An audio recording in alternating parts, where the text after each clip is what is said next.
I have some very sad news for all of you, and that is that Martin Luther King was shot and was killed tonight in Memphis.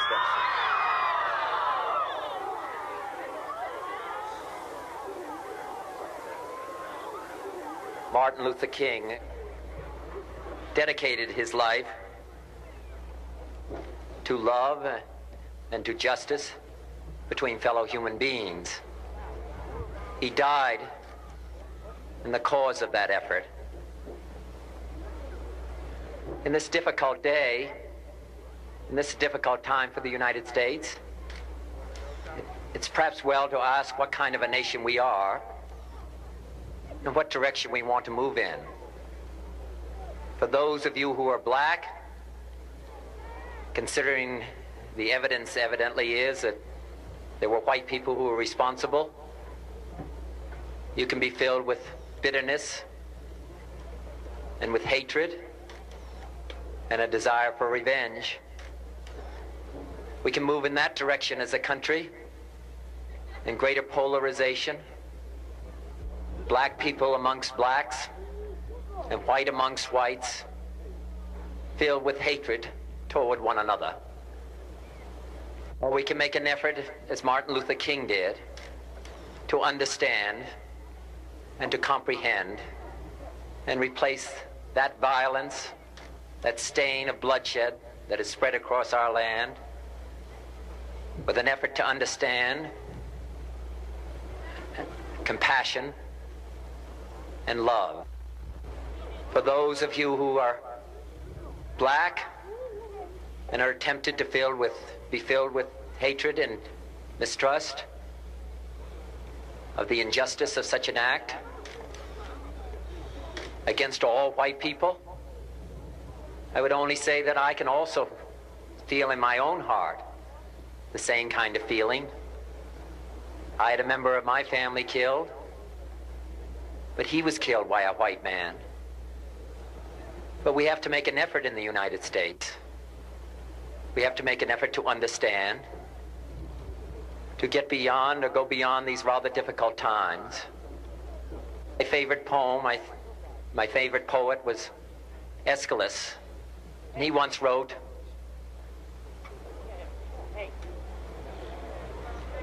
"Even in our sleep, pain which cannot forget falls drop by drop upon the heart, until in our own despair, against our will, comes wisdom through the awful grace of God." What we need in the United States is not division. What we need in the United States is not hatred. What we need in the United States is not violence and lawlessness, but is love and wisdom and compassion toward one another, feeling of justice toward those who still suffer within our country, whether they be white or whether they be black.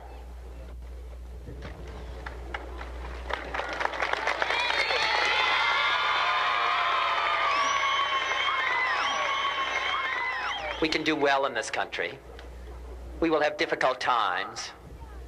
We've had difficult times in the past, but we will have difficult times in the future. It is not the end of violence. It is not the end of lawlessness, and it's not the end of disorder. But the vast majority of white people and the vast majority of black people in this country want to live together, want to improve the quality of our life, and want justice for all human beings that abide in our land.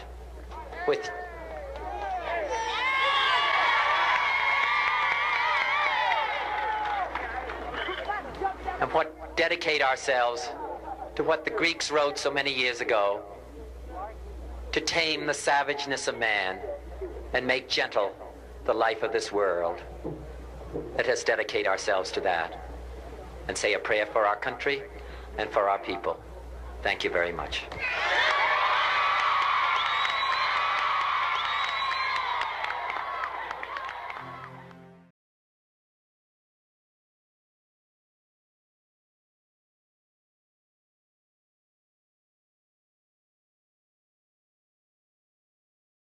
When you study secret societies and organized crime long enough, you start to notice the overlap. Not in costumes or candles or melodrama, something more basic.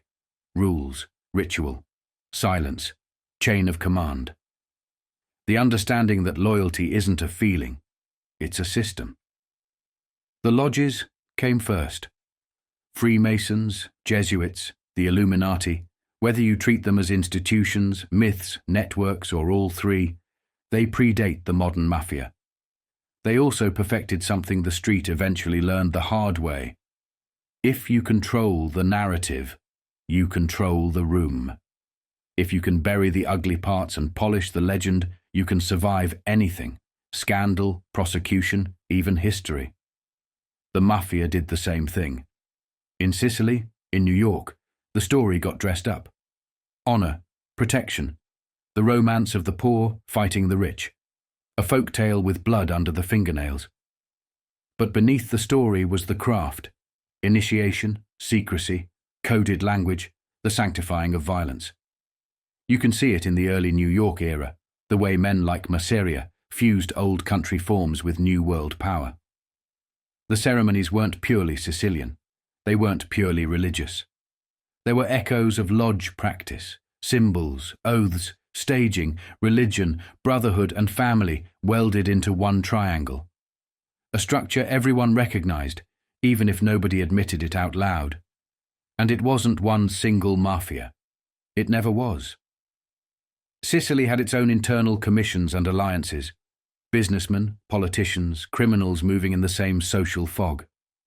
America developed its own architecture. Families, crews, sit-downs, the commission. Different rooms, different accents, same principle. You build a clandestine network around belonging, and belonging becomes a weapon. That's the core distinction people miss when they flatten everything into one word. A mafia, at least in its traditional form, works like a family because it often is one.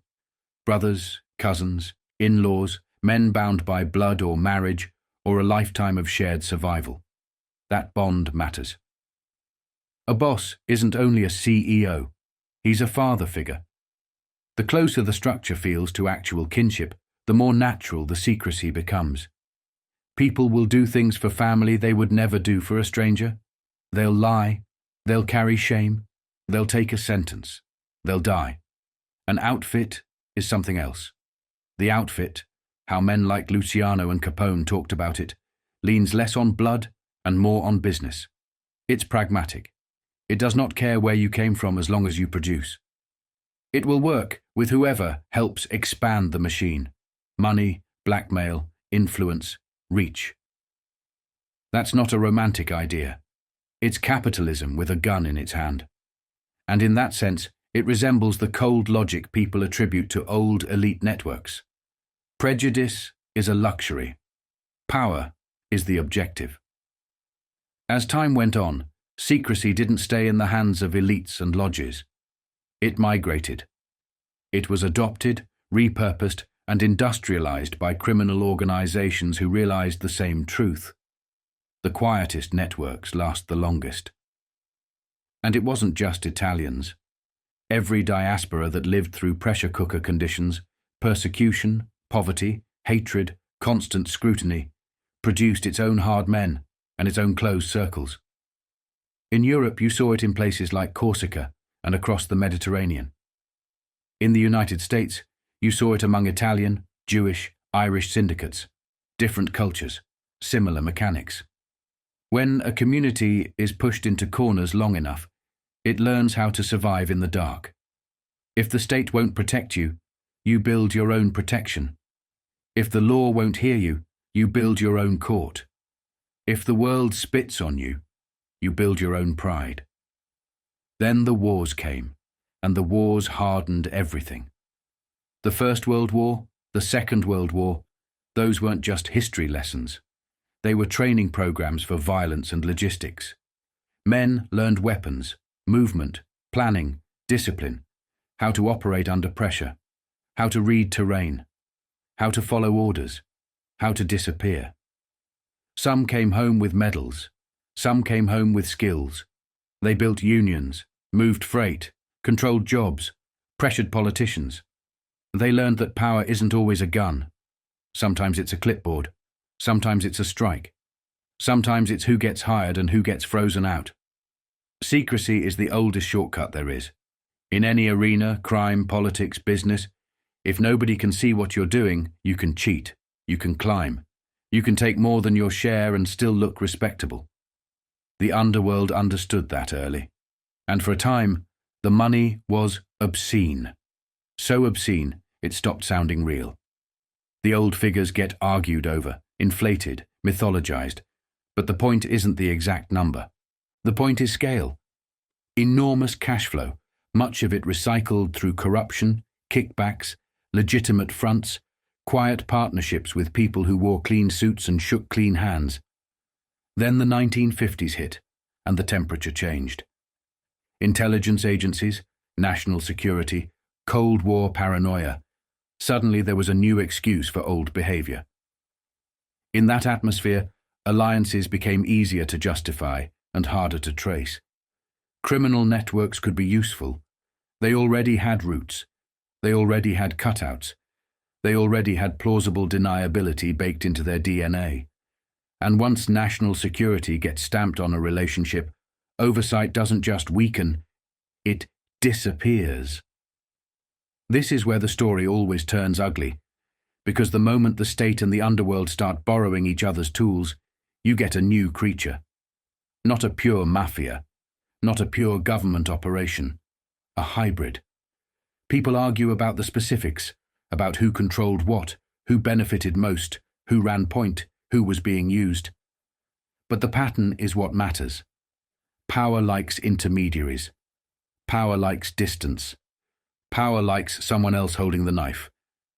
And here's the irony. Eventually the same elites who ignored organized crime, used it or tolerated it, looked up and realized how large the machine had become. For years, respectable America pretended the mafia didn't exist. Not publicly, not officially. It was a rumor, a slur, an exaggeration. Then the body count and the headlines got too loud. A high-profile shooting here, a boss bleeding out there, a public murder that couldn't be explained away as local trouble. And when the country finally watched its underworld operate in the open, it didn't just scare the public. It scared the people who assumed they were the only ones allowed to run secret systems. From that point on, the hunt began in earnest, and the mafia helped them. Mistake after mistake, greed, arrogance, overreach. The kind of blunders that give your enemies exactly what they need. Witnesses, paper trails, pressure points, leverage. Meanwhile, the wider world kept boiling. Assassinations abroad, coups, proxy wars, chaos sold as policy. Every time a government fell, or a leader died, or a conflict flared, new pipelines opened. Money, weapons, narcotics, influence. The deeper you go into mid-century geopolitics, the more you see that the criminal and the political aren't separate lanes. They're often the same road, just different exits. And that's the part that matters for the present. Because when you look at what happened in the 1960s and the 1970s, political violence, lone wolves, leaders removed at the moment they became dangerous, public narratives locked in place before evidence could breathe, you start to recognize the rhythms. It isn't that history repeats like a script, it repeats like a method. The same pressures produce the same playbooks. Divide people. Keep them suspicious of each other. Keep them fighting sideways so they never look up. There's a famous experiment where people like to cite red ants and black ants in a jar. Left alone, they coexist. Shake the jar, and they go to war. They don't understand the force that disturbed them. They only understand the enemy suddenly in their face. Once the killing starts, it doesn't matter who shook the jar. The ants are committed. They're consuming each other. That's the danger in every era, when chaos becomes the environment, and the public starts attacking itself instead of questioning what created the chaos in the first place. So, if you want to understand the world you're living in now, you don't start with the latest headline. You go back. You study how networks form, how secrecy becomes power, how respectable institutions borrow criminal tools, how criminals learn to look respectable, how narratives are manufactured, how communities are split and kept split, how empires don't always fall from invasion, they rot from internal war. And for the story I'm building, it starts in the South. It starts in Louisiana. It starts in New Orleans, where politics, money, law enforcement, and the underworld learned to share oxygen without anyone calling it what it was. That's what these documentaries are about, connecting the dots, laying out the players, showing you the mechanics, how power moves, how stories get written, how people get used, how history gets packaged and sold back to the public as something clean. I'm still putting my real videos together with my real voice and face. I've got practical things to sort: camera, lighting, the production side, while I work a regular 12-hour job 4 days a week to pay the bills. This channel is still a passion to explore and explain real criminal history. But the work matters to me, and if you're still here watching, still following the threads, I appreciate it more than you know. Because once you see the pattern, you can't unsee it. And when you can see it, you're harder to control. So I'll keep going. I'll keep building the record. I'll keep pulling the curtain back, piece by piece, until the mechanisms are visible and the jar stops shaking.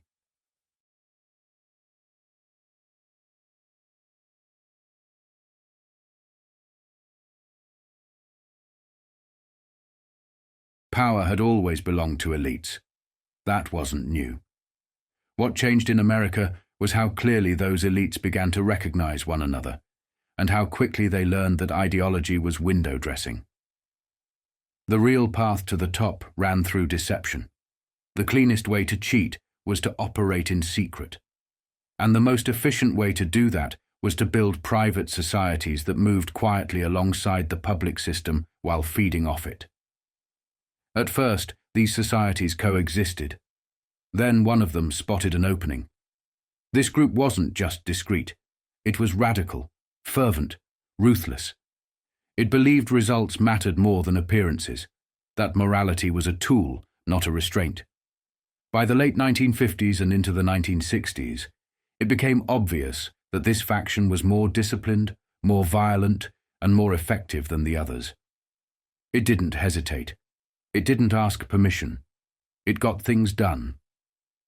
The established elites already knew how powerful organized crime had become, especially when paired with intelligence agencies operating beyond public oversight. They understood the reach: unions, ports, airlines, money, politicians, but they never fully grasped the scale until 1957. That year, deep in the woods of Appalachia, the curtain slipped. Men arrived from different states, counties, and countries, figures who controlled vast criminal empires and major corporate interests, including one of the largest air operations ever assembled. It was a public glimpse of a shadow empire that had already been in place for decades. One secret society immediately recognized the opportunity. They understood the Mafia better than the politicians ever had. They knew what these men wanted: to operate unseen, to be left alone, to avoid deportation, prosecution, and exposure. After 1957, the offer was made. Not because the Mafia were seen as honorable partners, but because they possessed something the elites desperately needed: control, mobility, infrastructure, gambling networks, laundering pipelines, narcotics routes, global logistics that functioned outside national law. They were the perfect fall men. That's what the elites saw: an international mafia already stained, already feared, already blamed for everything dirty in the modern world. If the crimes could be pinned on them, the machinery behind them would stay invisible. The elites already had the dictators, living comfortably abroad, protected, financed, useful. What they needed was infrastructure: narcotics routes, laundering hubs, offshore banks, transport corridors. The Mafia already controlled all of it. That made them invaluable. It also made them disposable. If the Mafia had truly been responsible for everything, if they were the real architects, then the entire system would have collapsed with them. But it didn't. It survived. It expanded. It evolved. That was the tell.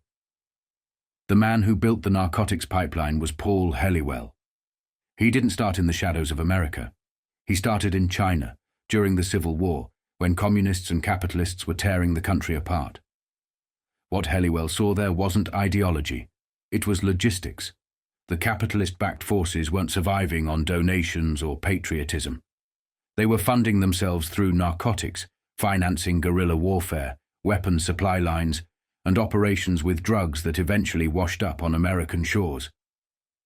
The profits moved through Asian networks first, then into organized crime contacts, Jewish, Sicilian, black, who already knew how to distribute, launder, and protect cash.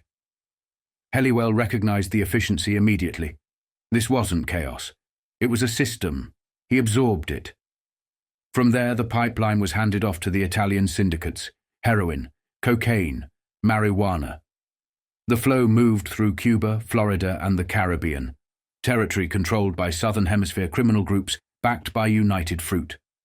What emerged was a narcotics infrastructure capable of funding operations no government could ever openly approve. This became the CIA's stopgap. The black budget before black budgets had a name. Helliwell understood something crucial. Any network strong enough to generate this level of money could also destroy any operation that tried to control it outright. So the solution wasn't suppression. It was partnership. After World War II, the architecture expanded. Stay-behind networks were established across Italy, France, Britain, Belgium, and beyond. Narcotics pipelines were formalized. Drugs sourced through China, Vietnam, and Southeast Asia moved west through Africa, Turkey, Sicily, France, then into Europe and the United States. By the 1950s, the trade exploded. The Corsican and Sicilian mafias became global powers. Hundreds of millions flowed in from narcotics alone. And behind it all sat intelligence, using the money to fund clandestine armies, covert operations, and political manipulation that never touched congressional books. Casinos laundered cash. Weapons moved quietly. Dictators were installed and protected Batista in Cuba. Strongmen across the Caribbean, new regimes propped up in the wreckage left by collapsing European empires. Front governments replaced colonial rule. The world was shifting, and intelligence intended to exploit every fracture. The Mafia grew alongside the system, not beneath it. New power brokers emerged. Networks tied to figures like E. Howard Hunt took shape, groups that would later help unleash Castro, then pivot against him. Some operations were intelligence-backed. Others were Mafia-run. Most were both. When Kennedy took office, the structure didn't hold up under pressure. The Cuban disaster exposed it. The Bay of Pigs tore the veil. Then, in 1962, a massive Corsican drug bust cracked the system open. The trail ran straight back to the Corsican Mafia and all the way to Vietnam as the source. Suddenly, the rush to war made sense. Vietnam wasn't just geopolitical, it was logistical. Control Vietnam, and you controlled the pipeline. The dictators installed there were narcotics players themselves, major backers of the trade, deeply aligned with American political interests. Nixon's financial and political supporters were tied into the same ecosystem. Then, Kennedy crossed the final line. He approved the removal of the Diem brothers abroad, while his own brother launched an all-out war on organized crime at home. For the first time, the narcotics intelligence mafia triangle was exposed from both sides. That combination was unforgivable. By October of 1963, the mafia had been overexposed. Senate hearings, newspapers. The Kennedy administration pulled back the curtain, and the price was paid in blood. But the exposure didn't stop the elites. It simply forced them to adapt. They didn't abandon organized crime. They rebuilt it. The new networks grew south into Central and South America. New criminal structures replaced the old ones. Cartels were cultivated, armed, and protected until they reached the US border itself, using Mexico as the final gate. What almost no one talks about is what those cartels really were. They weren't street gangs. They weren't amateurs. Many of the most powerful global criminal networks were built from special forces units that went rogue, trained soldiers who transitioned seamlessly into narcotics empires. Disciplined, hierarchical, militarized. And they didn't answer to politicians. They answered to intelligence. After the Kennedys were gone and the Mafia was pushed into the open, narcotics trafficking didn't disappear. It consolidated. It became locked down, centralized, protected, and managed. The drug world was no longer chaotic. It was controlled. By the CIA. That was the realization John Kennedy was moving toward before he was stopped. This machinery could support something far larger than rackets. It could underwrite a global, secretive empire, one capable of advancing an agenda without fingerprints. But first, the old empires had to fall. After the Second World War, they did. Britain was broken, Germany crushed, Italy hollowed out, France destabilized. Power drained from Europe and pooled elsewhere. Two forces remained standing, the Soviet Union and the United States. And without firing many shots, America moved everywhere. Into the Middle East, Israel, Pakistan, across Europe, across the Caribbean. The dollar became the rebuilt reserve currency. It would be defended at all costs. Publicly, the fight was ideological bullets against communism, bombs against socialism. Privately, the elites knew the Soviet threat would burn itself out eventually. The real question was what came next, and who would inherit the ruins. For that to happen, the American public had to lose faith. Not all at once. Slowly. Trust had to be chipped away, like a chisel biting into wood, piece by piece. Confidence in government, faith in democracy, belief in politicians. Eventually, even belief in the media itself. This wasn't an accident. It was a long game, a decades-long erosion. By 1975, the results were visible. America stood closer to civil collapse than at any point since the Civil War. Citizens knew presidents had lied. Soldiers had died overseas for nothing. Institutions were rotten. Trust was gone. Yet America remained dangerous. Strong unions, real jobs, a backbone, and a press that crucially still held power to account. Contrary to the mythology, it wasn't the FBI that first threatened organized crime. It was newspapers, reporters, editors, journalists who refused to be bought. Some were socialists, some were communists. All of them understood one thing: the Mafia could never be trusted or partnered with. Through the 1940s, they printed anyway. The Kefauver hearings in 1951 helped, but the criminal structure was too entrenched. Organized crime controlled Hollywood, major newspapers, magazines, foreign and domestic governments, unions. Corruption reached everywhere, including the press itself. Stories were buried. Deals were cut. That didn't change until the Kennedys arrived. The real assault on organized crime came from relentless exposure. Headlines, columns, investigations that tied mob power directly to political corruption. That same press would later bring down a president. Nixon didn't fall because of rivals. He fell because newspapers refused to stop printing. That was the lesson. If the elites were going to complete their agenda, they couldn't just control governments. They had to control narratives. Media companies had to be consolidated. Dissent had to be neutralized. The Mafia had shown them how power grows and how it dies. Absorb the newspapers. Absorb Wall Street. Absorb everything. Once that machine was understood, the endgame became clear. Cripple the American empire and replace it with something new. A new power base, a new capital, Israel, Tel Aviv. John Kennedy saw fragments of this as early as 1961. Robert Kennedy went further. He began uncovering networks so secretive they barely left a paper trail. He saw corruption threaded through intelligence, industry, crime, and politics. But neither brother fully understood what they were confronting. The arsenal pointed at them was enormous. One weapon was Carlos Marcello. From New Orleans, Marcello controlled the Gulf states.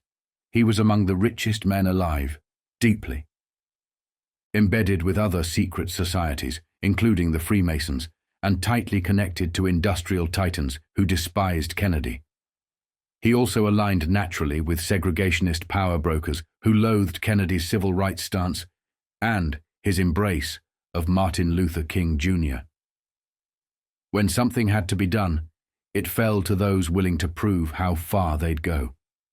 Commitment was measured in blood. Kennedy angered too many people. In 1963, the ones prepared to erase him acted.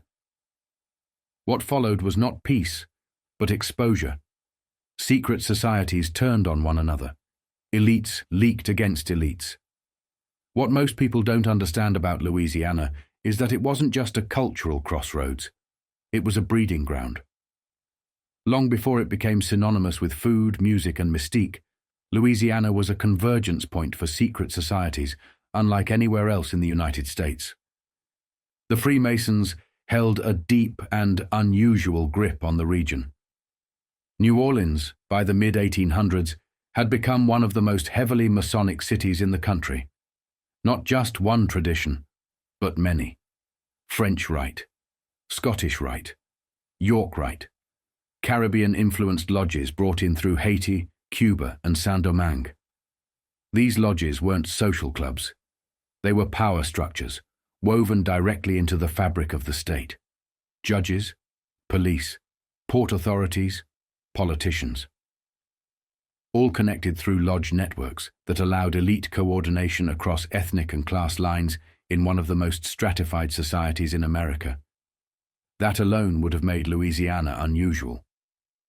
But it didn't stop there. Before the Freemasons dominated the public mythos, the foundations of Louisiana were shaped by something older and quieter, the Jesuits. Their influence reached back to French colonial rule. They controlled education, clergy training, and elite Catholic networks. They anchored Creole power structures and shaped legitimacy itself.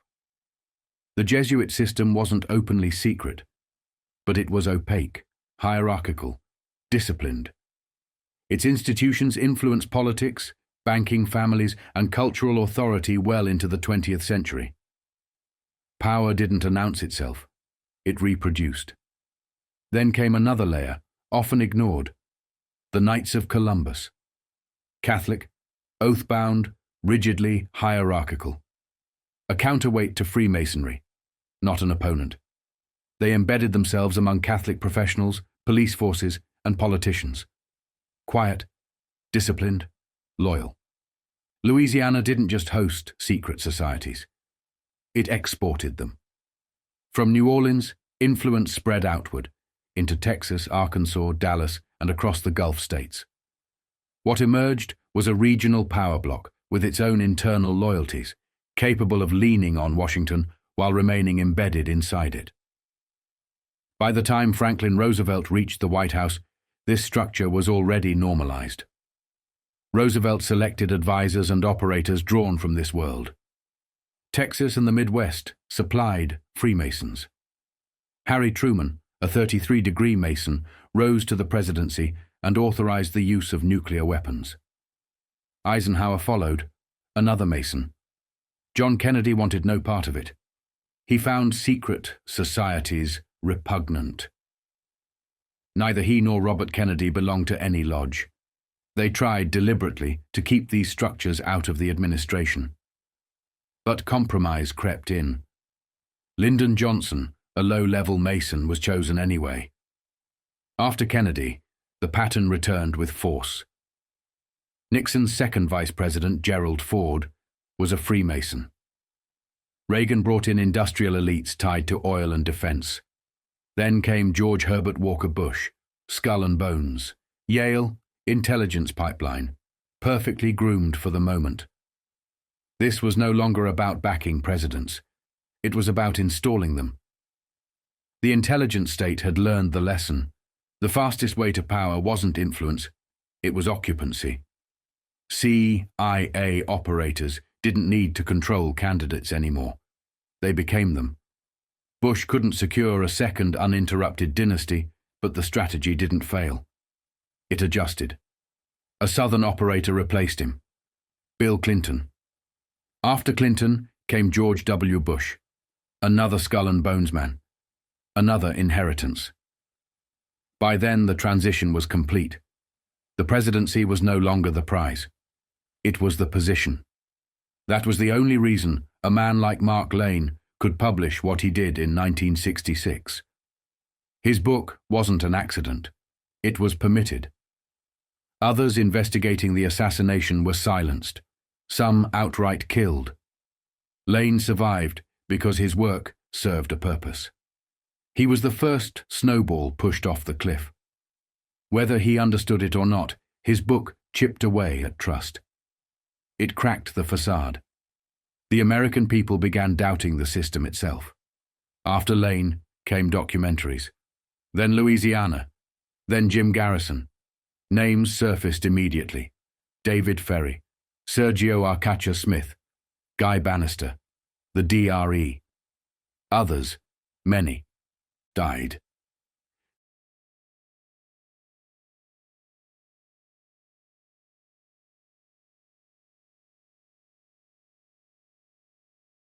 In the modern world, people point to figures like Jeffrey Epstein and call them anomalies, as if one man, acting alone, somehow built a global blackmail and trafficking operation that serviced the most powerful people on Earth. That version of events doesn't survive serious scrutiny. No individual builds something like that from scratch. Systems like that only exist if someone has already been compromised, absorbed, and folded into a network that predates them. Epstein didn't invent the structure. He inherited a role inside it. It wasn't an accident that Epstein's power base emerged in Manhattan and Florida, the same territory that had long been dominated by organized crime and intelligence interests. Manhattan was Genovese country, and within that family sat Frank Costello. By the late 1940s, Costello wasn't just a crime boss. He was a political broker. He had judges. He had mayors. He was alleged to have influence reaching all the way to Supreme Court justices. No public office was off limits. From Tammany Hall to Miami, from Chicago to New Orleans, through the Midwest and Detroit, Costello's reach was understood. Every crime boss respected him. Every politician courted him. Costello's world wasn't built on brute force alone. He was married to a Jewish woman. His closest ally was Meyer Lansky. Their fortunes came from prohibition, stock swindles, and the chaos of the Great Depression. They controlled unions, ports, big business, and the streets, and they enforced that control with murder when necessary. But violence wasn't enough to hold power at that level. Blackmail was. The most prolific user of blackmail in American history wasn't a gangster. It was the man publicly charged with eradicating corruption, J. Edgar Hoover. After Franklin Roosevelt entered the White House, Hoover knew he was vulnerable. Organized crime was exploding across New York and Chicago. Bodies were stacking up. Money was flooding in. The country was broke, corrupt, and angry. Hoover had spent years pretending organized crime didn't exist, and now he was exposed. Worse, he knew Roosevelt had ties to socialists and communists, the very forces Hoover claimed to despise. When Hoover was summoned to the White House, he understood the risk immediately. So, he built an insurance policy. Hoover began compiling files on everyone: politicians, judges, activists, business leaders, private lives catalogued and weaponized. Civil rights leaders were monitored, socialists crushed, communists destroyed. He ran his own internal apparatus, methods closer to a domestic secret police than a law enforcement agency. When he finally sat across from Roosevelt, Hoover had enough material on Roosevelt's wife to end the conversation permanently. From that moment on, Hoover was untouchable. His power only grew. But Hoover wanted more. He wanted headlines. He wanted credit. And he saw another man doing what he hadn't. Tom Dewey. Dewey went after gangsters directly. Dutch Schultz, murder cases, real prosecutions. The Democrats were too compromised to confront the system, so Roosevelt empowered Dewey, and the landscape shifted overnight. Schultz was eliminated. Luciano went to prison. Capone was already locked up. In Chicago, the machine collapsed, leaving Tony Accardo in charge. Then came Lepke Buchalter, Murder Incorporated. Dewey was closing in, building a case not just on tax crimes, but on executions. This was Hoover's opening. With Lepke on the run, Hoover approached Costello and Lansky. They refused him outright. But Costello saw something Hoover didn't. Costello went to Luciano.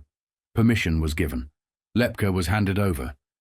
Anastasia stood beside him. The deal was sealed. From that moment on, Hoover no longer saw Costello's world as an enemy. He saw it as a partner. If a gangster got out of line, the Mafia delivered him, or the IRS did, through Lansky's channels.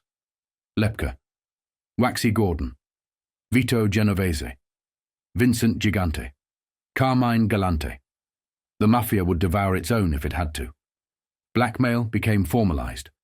Politicians were invited into rooms, sometimes literal dark rooms. Prostitutes were provided. Cameras rolled. Arrests were staged. Then the police walked out. The men were rescued and owned. One of those rooms belonged to Louis Rosenstiel, a rum runner and Lansky associate. Rosenstiel was bisexual. He told his wife the truth before they married. She didn't believe him, until he brought her to a party in Manhattan. Behind a door marked "Do Not Disturb," Roy Cohn greeted them. Inside stood J. Edgar Hoover, wearing a dress. It wasn't scandal. It was leverage. Hoover fed information to Joseph McCarthy.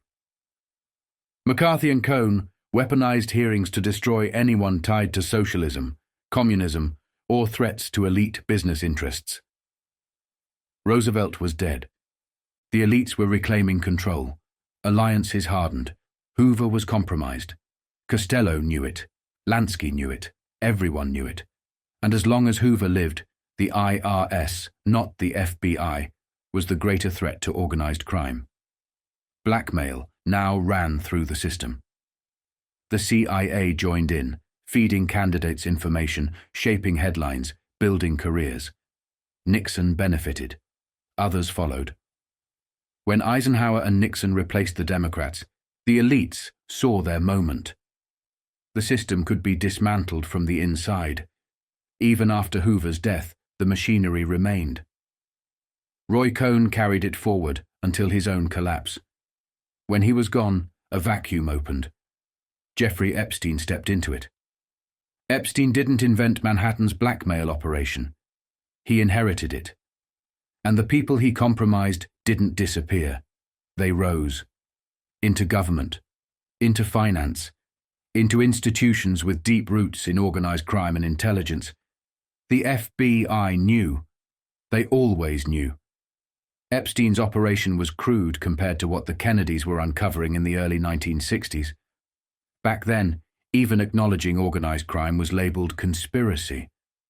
All it took to shatter that lie was a single stubborn attorney general, sworn in January 1961. By August 1962, he had witnesses. By September 1963, they were testifying before Congress.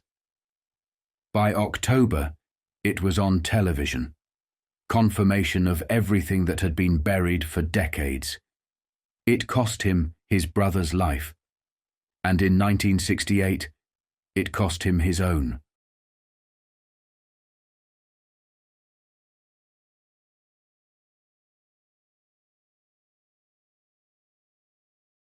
By 1965 and 1966, Carlos Marcello was hearing things.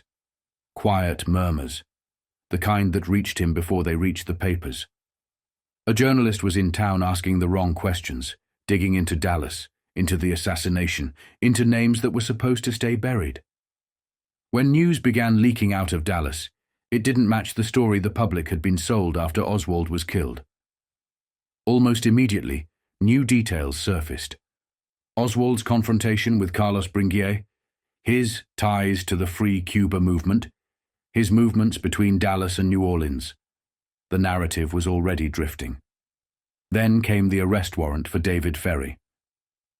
Ferry had been sitting in court with Marcello. That day, Marcello was supposed to celebrate a legal victory. There was a party waiting. He never showed. Instead, he went straight to Churchill Farms, stopping briefly at the Town and Country Motel. His lawyers stayed behind, fielding calls. Some of them came from Houston. Ferry had already skipped town. He was in Houston now. Oswald, at that point, was still alive. When Mark Lane started pulling at Dallas, he quickly realized how much had been ignored. Witnesses pushed aside. Statements never followed up. He focused on one location in particular, the grassy knoll. He found people who said they heard shots from that direction, saw movement, saw smoke.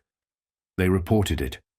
Most were never called, never interviewed, never used. Lane challenged the magic bullet. He called Oswald a convenient defendant. The country, meanwhile, was sliding toward Vietnam. Trust in institutions was already cracking. For the first time, Americans were beginning to understand something dangerous, that the government could lie. Then the book hit. Lane's theory landed hard. Years later, people would ask why he did it, and who stood behind him. Many believed elements inside the CIA encouraged it.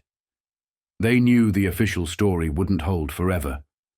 Too many secrets sat in Louisiana, New Orleans, Florida. If questions were inevitable, it was better to manage them. Better to control what wasn't printed rather than what was. Lane moved through Dallas, Florida, and New Orleans. There was no universe in which he didn't cross paths with CIA activity. He would have heard whispers of Operation Mongoose, Operation Northwoods, J.M. Wave, Castro assassination attempts, gun running, weapons pipelines, psychological warfare. None of them appeared in his book. Instead, Lane targeted the Warren Report, the same report signed and sealed by Robert Kennedy. He avoided the Cuban exile camps, avoided CIA Mafia collaboration, avoided covert warfare. By pulling blame away from Oswald, he was also, intentionally or not, pulling it away from a CIA-connected asset operating across Louisiana, Dallas, and Florida. What mattered wasn't intent. It was effect. Lane became the first snowball pushed off the cliff. Public doubt accelerated. Presidents were questioned. Institutions weakened. Trust, the real foundation, began to fracture. The elites saw the opening. To collapse an empire, you destroy belief first. Once trust goes, everything else follows: jobs, unions, families, homes. The America their grandparents had known, houses, pensions, paid mortgages, holidays, newspapers delivered daily, was already being dismantled. An informed middle class was a threat, especially while the country was being stripped for profit. Narco-trafficking filled part of the gap. So did raids on the middle class itself, Teamsters' pensions included. Chaos created opportunity. But it cut both ways. The men behind the Kennedy assassination were not amateurs. They understood power. They understood media. They knew newspapers and magazines could destroy them. But they also knew how those machines worked. Big headlines created momentum. Momentum created vulnerability. And the Mafia had weapons the elites didn't fully understand. Marcello knew what Lane's book meant. He knew it wouldn't end there. Follow-ups would come. Articles would begin nudging blame toward organized crime, while quietly protecting the elites and the intelligence agencies, who also benefited. That was unacceptable. Magazines like Life and Look reached the middle-class voter, the swing bloc. Painting the Mafia as a crude gambling syndicate was useful. It reduced them. It erased their real role as a parallel intelligence network that had worked alongside the CIA. This was no longer linear. It was multidimensional chess. CIA versus Mafia versus government versus elites. Everyone feeding on everyone else. Marcello decided to answer. If Lane was going to challenge the Warren report without naming the real machinery behind it, Marcello would supply the missing pieces, through Jim Garrison. Garrison would go where Lane didn't. He would push toward Mongoose, Florida, CIA Castro operations, the exile networks, the alliances. It was a message. The war wasn't over. Organized crime still had reach, still had teeth. It began in August 1966, when Lane's book dropped. Marcello was still technically in the clear. By September 1966, that changed.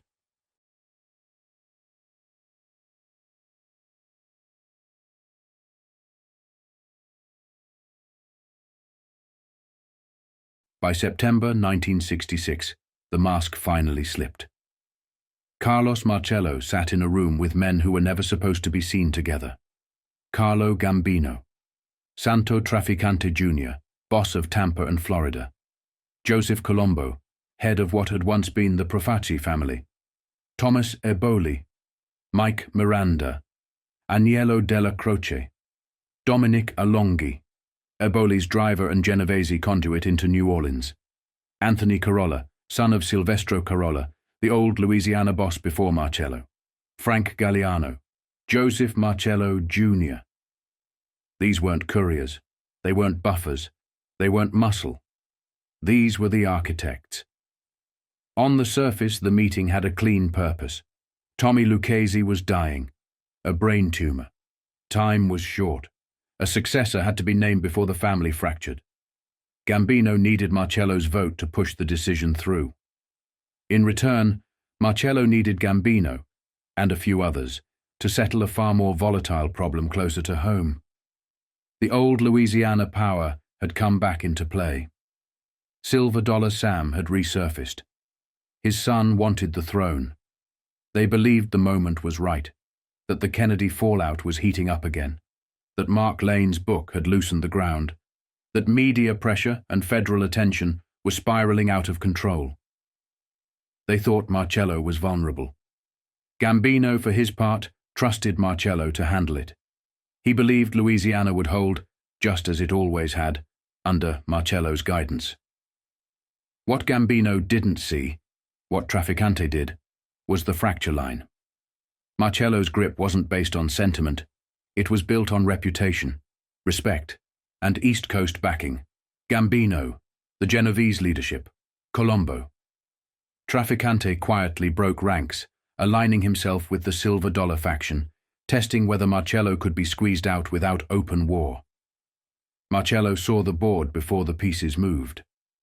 By the time the meeting convened at La Stella, the outcome had already been decided. The vote was set. Gambino and Marcello's bloc selected Lucchese's successor and reaffirmed Marcello as boss of New Orleans. Trafficante was outmaneuvered, outvoted without ever being openly challenged. It should have ended there. Instead, it detonated everything. For decades, the Mafia had survived on denial. No commission, no syndicate, no national structure. Marcello himself played the game better than anyone, publicly claiming he had never heard of such organizations, insisting the only man he knew was Santo Trafficante. That fiction died in 1966. 3 years after John Kennedy's assassination. 1 year after Robert Kennedy left the Justice Department. Marcello was arrested, publicly, alongside the most powerful figures in organized crime. Not coincidentally, not accidentally. 4 men stood in for Louisiana, Marcello himself. Anthony Carolla, his lieutenant, operating at a capo consigliere level, wired directly into national leadership. Frank Galliano, family captain, enforcer, logistics. Joseph Marcello, Carlos's brother and underboss. This syndicate had lived in silence for decades. The only previous rupture had been Appalachian in 1957, when Joseph Marcello and Joseph Civello of Dallas were caught. Carlos had escaped that net, only because he was restricted to Louisiana at the time. 9 years later, there was no escape. Marcello understood immediately what this meant. If the elites had glimpsed the scale of the syndicate in 1957, they could now connect the entire southern apparatus, Caribbean routes, narcotics pipelines, political leverage, directly to East Coast power. The firewall was gone. The same forces that had used his network could now consume it. 1966 was the year the guns came out. Marcello went on defense, but he knew defense alone wouldn't save him. The narrative was already cracked. Mark Lane's book had done damage. A documentary followed in 1967. Media pressure was mounting. Questions were no longer staying buried. The media pressure was mounting. Through his Washington contact, Irving Davidson, Marcello learned that Life magazine, the same publication that had purchased the Zapruder film, was circling. They were calling his lawyers, asking questions, digging into Louisiana, preparing to tell the public that Carlos Marcello controlled the state. Lane's book had thrown the first snowball. The arrests of September 1966 were the avalanche. But Marcello had prepared a countermove.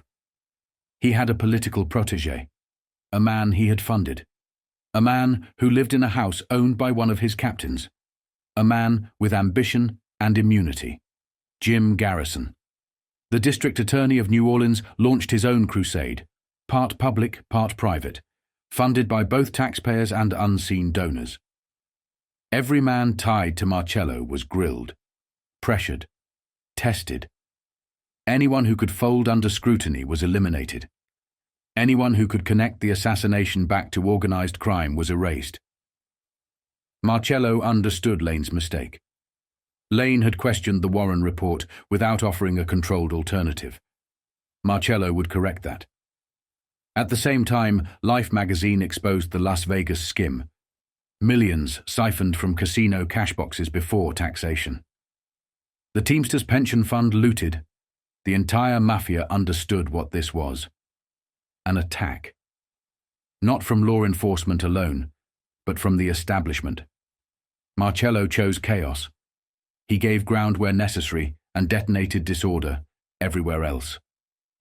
Garrison's investigation did exactly what Lane never could. It muddied the waters beyond recognition. Operation Mongoose, JM Wave, Castro assassination attempts, CIA Mafia collaboration. The very topics Robert Kennedy wanted buried were dragged into public view. When Robert Kennedy was asked about Garrison's probe, he turned to a confidant and said simply, "If he hasn't arrested Marcello, then we know what he's doing." Marcello knew Robert Kennedy was the real threat. By 1967, RFK was testing the waters for 1968. That terrified Marcello. As Attorney General, Kennedy had nearly destroyed him. As president, he could reopen Dallas and turn the guns on Marcello and the intelligence networks they all depended on. So Marcello acted preemptively. The strategy was simple: confuse the assassination narrative, humiliate Hoover, implicate everyone, protect no one. Multiple operations ran simultaneously. The CIA hated Robert Kennedy. But they hated Martin Luther King even more. King was organizing the black vote across the South, work he had begun after Kennedy invited him to the White House in 1963. RFK planned to use that coalition in 1968. The intelligence community saw an existential threat. The CIA approached Sam Giancana in Mexico about eliminating King.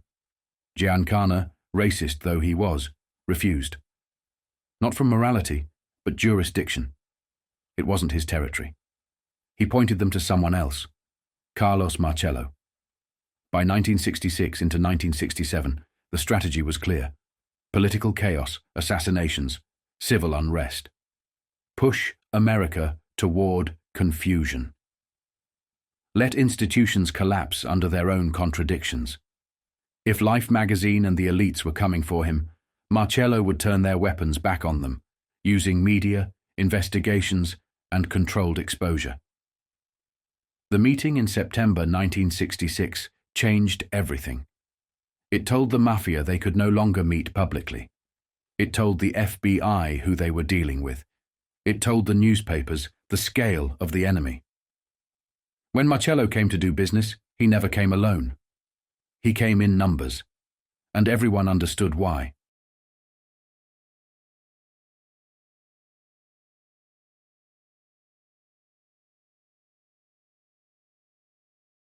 Ask for the little man in Louisiana, and, even if you don't get him, you'll find people who know exactly who you mean. Carlos Marcello is 5'2", barrel-chested, compact. He is not small, not in the ways that matter. In fact, his reach is so extensive, the Cosa Nostra bosses in the East entrusted him with something no minor figure would ever touch: the attempt to free Jimmy Hoffa from federal prison. $2 million was placed at Marcello's disposal to handle whatever fixing that job required. Marcello is one of the wealthiest men in Louisiana. Conservative estimates put his fortune north of $40 million. He owns motels, a jukebox and vending machine empire, a sightseeing bus line, a 6,500-acre estate outside New Orleans in Jefferson Parish, Churchill Farms. He dresses well, smokes imported cigars. When his daughter married, every bridesmaid received a mink stole. He donates generously. $100,000 to Hurricane Betsy relief in 1965. $10,000 to the Girl Scouts. Respectability carefully cultivated. He is also a hoodlum, the undisputed ruler of one of the richest and most corrupt criminal fiefdoms in the country. Marcello's territory stretches from the Ozark foothills to the Mississippi Delta. Inside that realm, his authority is absolute. He governs through political fixes, quiet arrangements that allow him to influence, control, or neutralize lawmakers, judges, police, and regulators at every level of state government.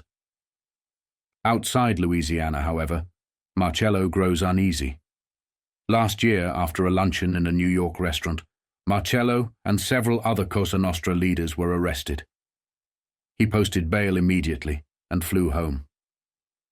At the New Orleans airport, he was met by a crowd: federal agents, police officers, reporters. Too much attention. Too public. "I'm the boss around here," he shouted, pushing through the crowd. "There'll be no more of this. Are you looking for trouble?" Then he swung. The punch landed on FBI agent Patrick Collins. The next day, Carlos Marcello was charged with assaulting a federal officer. State authorities, for the most part, continue to pretend he doesn't exist. Governor John McKeithen publicly expressed gratitude that Louisiana had no racketeering to speak of. To him, Marcello was merely a thug, devoid of influence. Marcello encourages that illusion. Very few of his businesses bear his name. He stays invisible in the gambling casinos he controls across Jennings, Lafayette, Bossier City, West Baton Rouge, and Morgan City. He operates through family. His son Joe runs a motel. Brother Pete owns a strip-tease bar. Brother Joe manages the family restaurant, Elmwood Plantation. Brother Pasquale runs a bar. Brother Vin controls the jukebox company. Brother Sammy oversees bookmaking. Churchill Farms itself is a corporation, majority owned by Carlos, his son, and his brother Joe. The fix runs through Louisiana like a muddy creek. Alliances that would provoke scandal elsewhere are accepted casually here. Political and economic leverage is built on friendships, social ties, shared favors. Aaron Cohn, who arrived from Chicago in 1953, to lead the Metropolitan Crime Commission, noticed immediately. In Chicago, he said, people were on one side of the fence or the other, honest or crooked. In Louisiana, there just isn't any fence. Governor McKeithen will order state police crackdowns on gambling, but only when it becomes flagrant, when someone powerful complains, when it hits the newspapers. He learned long ago that zeal is politically fatal. Look at Grevenberg, he said, referring to former State Police Superintendent Francis Grevenberg. He cracked down on gambling. Do you know where he finished when he ran for governor? 5th. In this environment, Marcello moves comfortably, like a pig in a wallow. His criminal record is old but real. Convicted of assault and robbery in 1930, later pardoned by Governor O.K. Allen. Convicted again in 1938 for selling marijuana, served 9 months in federal prison in Atlanta. Since then, prosecutions have been attempted. None have stuck. In Orleans Parish, the chief law officer is Jim Garrison. Garrison admits knowing some Marcello associates, insists it means nothing. He claims to have cleaned up the rackets. He acknowledges seeing Sammy Marcello, Carlos's bookmaking brother, at athletic clubs and restaurants, but denies knowing he's a bookie. He also knows Mario Marino Marcello Lieutenant, who relocated to the Sands Hotel in Las Vegas. When Garrison visits Vegas, he stays at the Sands. Marino makes the arrangements. On 3 occasions since 1963, the casino paid Garrison's hotel bills. On his most recent trip, Marino personally signed the tab. Garrison was also extended a $5,000 line of casino credit. At the time, the Sands was controlled by Cosa Nostra leadership. Garrison claims he never gambled, says the credit was merely for cashing checks.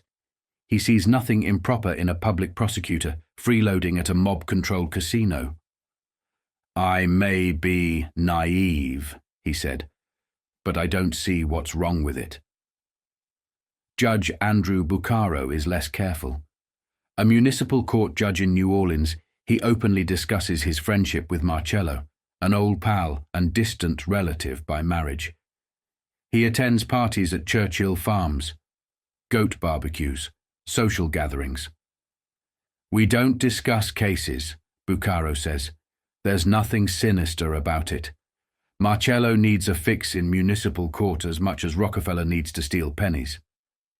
Jefferson Parish matters more to Marcello than New Orleans proper. It houses his headquarters, the Town and Country Motel, Jefferson Music Company, bookmaking operations, and the fixing there is brazen. District Attorney Frank Langridge rarely interferes. His chief investigator, Joseph Zip Cimento, was convicted in 1943 for bribing a witness to protect 2 Mafia leaders. Before joining the DA's office, Cimento worked as a collector for Marcello's jukebox company. Beyond Jefferson Parish, Marcello's influence spreads. In Bossier City, he owns gambling houses, B-girl bars, and brothels. Many of his workers fled Phoenix City, Alabama, after that town's criminal structure was dismantled. In parts of east-central Louisiana, Marcello controls vice with muscle supplied by the Ku Klux Klan. Near Baton Rouge, a new windowless casino, officially labeled a bingo parlor, is preparing to open. It will be run by Frank Vucci, former personal bookie to Governor Earl Long. Marcello treats sheriffs well, pays expenses, covers conventions, hosts dinners. When a peace officers' conference ran short of cash, Marcello offered to finance the entire event. Legitimate business continues to expand. Jefferson Music Company nearly monopolizes vending and pinball machines. Loans are offered to bar owners, on condition they accept Marcello's equipment. Southern sightseeing tours dominates New Orleans transportation, and looming largest of all is a proposed domed stadium for the New Orleans Saints.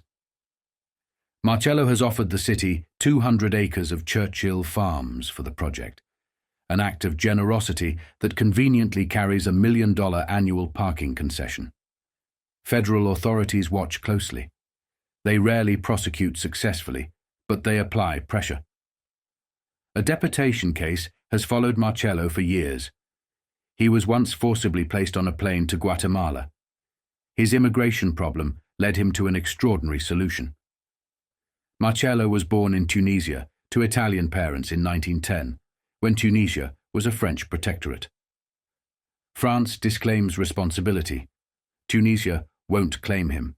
Italy refuses as well.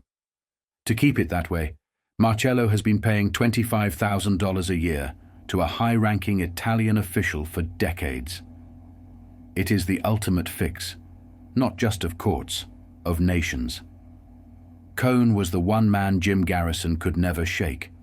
Tenacious, thick-skinned, the kind of bureaucratic street fighter who didn't need a microphone to hurt you, just a file cabinet and the patience to keep opening it. Aaron Cohn ran the Metropolitan Crime Commission in New Orleans, and he had a habit that drove Garrison insane. Every time Garrison went public, saying there was no organized crime in the city, Cohn calmly produced evidence showing there was. It wasn't opinion. It was paper.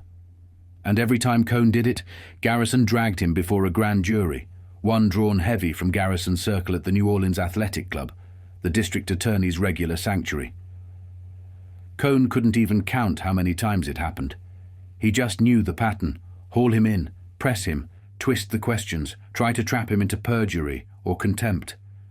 Cohn felt like the goal wasn't truth. It was to break him, silence him, make him afraid of his own testimony. The irony was brutal. Garrison claimed to be hunting a conspiracy, yet the most obvious conspiracy in the city, the one with structure, discipline, manpower, and decades of practice, was the one he refused to touch. Because if the Kennedy assassination was a conspiracy, then Cosa Nostra wasn't some optional footnote. It was a prime suspect. The Mafia was a conspiracy. It had the organization. It had the know-how. It had skilled manpower. And it had motive, if nothing else, to rid itself of the president's relentless racket-busting brother, Attorney General Robert F. Kennedy. What, by comparison, did the Cuban refugee world have? Anger, sure. Talk, chaos. But organization and discipline? They were as coherent as a kindergarten fire drill. Loud, emotional, scattered and easily steered. And right there, sitting in public records, sometimes barely disguised, was the association Garrison insisted did not exist. David Ferry was the hinge. Everyone conceded Ferry had ties to anti-Castro Cubans plotting violent action against Fidel Castro. That was safe. That was fashionable. That played well in headlines. But Ferry also had strong ties to Carlos Marcello, the local Mafia capo, and that was the road Garrison refused to follow all the way to the end. Ferry worked as an investigator for G. Ray Gill, Marcello's attorney. Ferry knew Marcello. Ferry called him several times. There were indications Marcello helped finance a gas station Ferry briefly owned. Around New Orleans, people said that when Marcello was deported to Guatemala and later flew back, Ferry piloted the plane. Then came the day of the assassination. Gill won a federal court case for Marcello on November 22nd, 1963. Ferry said he was in court that day, and right after the victory, he did something that never made sense. He drove, spur of the moment, to Houston and Galveston with two young friends, Alvin Beauboeuf and Leighton Martins. When Garrison's men later arrested Beauboeuf and Martins, they refused to talk without a lawyer. Then they handed over a business card. Jack Wasserman, a major Washington attorney who represented Carlos Marcello. That's not how small people behave. That's how protected people behave. Still, Garrison kept insisting the mob wasn't real in his city, even as his own case kept stepping on mob footprints. And while Garrison performed innocence for cameras, the economics of his life told a more complicated story. Publicly, the district attorney was a moralizing crusader. His salary was $17,500 a year.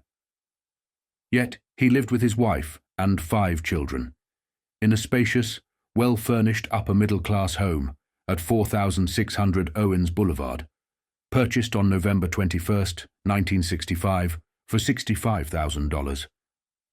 13,000 down. The balance by promissory note, monthly payments around $335. This was the same man who had once announced he was broke and buried under campaign debt. For 7 months, he carried 2 houses, because he didn't sell his old place on Crescent Street until June 27, 1966. That meant overlapping mortgage payments, roughly $171.95 for the old home, and $335.10 for the new one. The people around the deal weren't strangers. The seller, Peter J. Cassano, was a lawyer, partnered with the Occhipinti brothers in a firm tied into multiple Occhipinti business ventures. The builder, Frank Occhipinti, lived next door to Garrison at 4558 Owens Boulevard. Occhipinti had deep real estate holdings and business ties, including partnerships with Carlos Marcello. So the lines weren't theoretical. They weren't rumor. They were property records. And Garrison's relationship to Marcello's world didn't stop at paperwork. It moved into hospitality. Garrison indirectly enjoyed Marcello's treatment in Las Vegas. In 1967, he told reporters his expenses were picked up by Mario Marino, a devoted button man, a flunky and one-time Marcello employee. When Marino was summoned back to New Orleans for questioning, Marcello's brother Joseph met him at the airport and drove him straight to Marcello's home in Covington. The FBI tailed them the entire way. Confidential New Orleans police records described Marcello as one of the most notorious underworld figures in the country. Immigration had been trying to deport him for years, yet Garrison, still maintaining the mob didn't exist, described Marcello in a taped NBC interview as a respectable businessman. To lawmen who actually watched the Mafia, it was a howl. The business links were even more direct. Marcello and his brother Joseph, together with Frank Occhipinti and Occhipinti's brother Rosario, Roy, formed a partnership in late 1952 to build the Town and Country Motel on leased land along Airline Highway in Jefferson Parish, just outside New Orleans. Records showed a sale in 1964 to Stevie Motel, Incorporated. Purchase price $120,694.91. But Stevie's president turned out to be Joseph Marcello. So, the sale changed nothing. Ownership stayed in the family. As late as February 26, 1968, Jefferson Parish tax rolls still listed Frank and Roy Occhipinti and Carlos Marcello tied to the motel. The Town and Country also served as headquarters for another Marcello Occhipinti venture, Southern Tours, Incorporated. Sightseeing buses running from dozens of Airline Highway motels. Anthony Marcello was a partner. So were the Occhipintis. So was Basil Ingracia, another longtime Marcello associate. This wasn't a lack of evidence problem. It was a refusal to name it problem. And it fed directly into what Marcello needed Garrison to become. If Marcello was running a strategy, if he was muddying the waters after Mark Lane's book, absorbing pressure from life, preparing for a renewed Robert Kennedy threat, then Garrison wasn't simply a loud district attorney. He was a useful mechanism, a narrative machine. Early on, Garrison's own theory was absurd, a homosexual plot, Ferry, Ruby, Clay Shaw, a fantasy about jealousy and perfect crimes. Marcello would have recognized it instantly for what it was, junk that wouldn't survive real scrutiny. So you don't stop it. You steer it. You feed truth mixed with lies, because that's what sells. That's what sticks. You give him Cuban exile operations in Louisiana, gun running, weapons trafficking. Names like Bannister, Ferry, Sergio Arcacha Smith, the DRE, Carlos Bringuier, Oswald's street confrontation. Enough authentic texture to make the story feel real. But you angle the blame, subtly, toward Robert Kennedy's machinery, Mongoose, Northwoods, J.M. Wave, Castro operations, the very things the Kennedy inner circle touched. That was the trick. If you can force RFK's name into the same sentence as covert operations and political violence, you don't have to prove he did anything. You just poison him, humiliate him, make the country sick of the entire family. And while Garrison made noise, Marcello slipped back into the shadows. He punched an FBI agent. He took a short sentence, 6 months that functioned less like punishment than a health retreat. He lost weight. He came out with a kind of institutional alibi. If he was truly the omnipotent boss people claimed, why had he been sitting in a cell? It was cover. A small win for justice. A bigger win for Marcello. Because while the system congratulated itself, Garrison detonated chaos for years. Then, in February 1967, the circus erupted. On the morning of February 20th, the phones in Garrison's outer office lit up like a switchboard in a disaster film, calls from across the US and from London, Rome, Paris, Berlin, South America, Mexico, Japan. At times, the trunk lines jammed completely. Journalists couldn't even get through.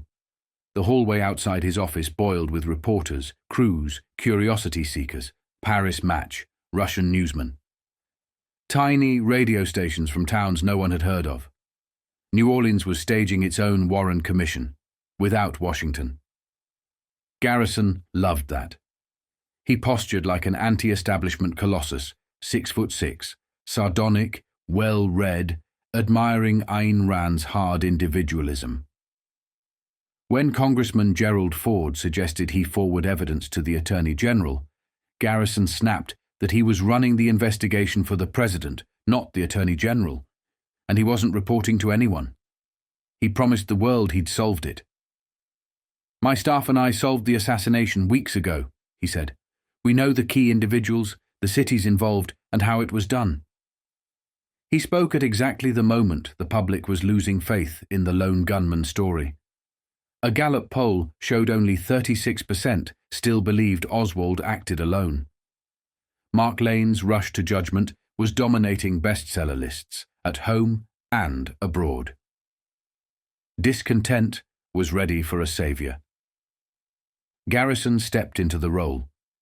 The first break in his investigation hit the papers on February 17th, reported by a young crime reporter, Rosemary James. She revealed Garrison had already spent public funds chasing leads through Florida, Washington, Texas. Garrison called the story outrageous and irresponsible. James said she'd shown him the lead beforehand. He read it, tossed it back, and said, "No comment." Garrison later insisted that anyone who claimed he'd read it in advance was a liar. Then David Ferry surfaced. Ferry was unforgettable. 48 years old, completely hairless, glued-on eyebrows, tufts of hair stuck down with spirit gum, nasal voice, hostile to soap, addicted to grand pronouncements. A man with a life made of failures. Teacher, rejected seminarian, pilot fired by Easton for homosexual activity, diploma mill psychologist, private investigator, amateur hypnotist, cancer cure researcher, anti-Castro trainer. At times, bizarrely, an admirer of Castro. In spare hours, he built a miniature submarine from an airplane fuel tank. It didn't work. Garrison would later call him one of history's most important individuals. At first, Ferry dismissed Garrison's probe as a waste of time, denied knowing Oswald, denied any plot. Said the Warren Commission had already discarded him. 4 days later, Ferry was found dead in his filthy apartment. The coroner called it natural brain hemorrhage. Garrison hinted suicide, hinted murder, and began issuing statements designed to terrify anyone watching that his office had long confirmed Ferry's involvement, that every conspirator would be arrested, and the only way they could escape was to kill themselves. That's when the jets started landing. The American press, which had been cautious, flooded in.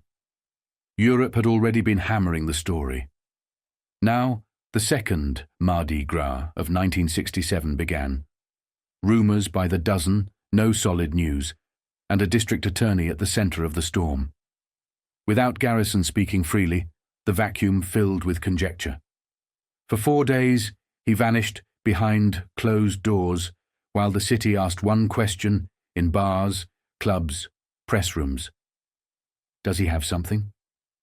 Then he made his move. On March 1st, he ordered the arrest of Clay Shaw, grey-haired, socially connected, former head of the International Trade Mart. He claimed Shaw, alias Clay Bertrand, had met with Ferry and Oswald in Ferry's apartment in September 1963, where they formed an agreement to kill Kennedy. He claimed a confidential informant had been present to hear the plans. He raided Shaw's home and carted out items designed to stain a man in the public mind: whips, chains, a hood and cape, leather pieces, a gown, a net-type hat. The charge became spectacle. Dean Andrews, a flamboyant local attorney, re-entered the story. The Warren Report witness who'd said a man named Clay Bertrand had called him the day after the assassination, asking him to go defend Oswald. Andrews' description of Bertrand shifted wildly, and when pressed about contradictions, he shrugged it off with contempt. He didn't measure men like a Boy Scout. Garrison indicted him for perjury anyway, tightening the screws on anyone who threatened the story's spine.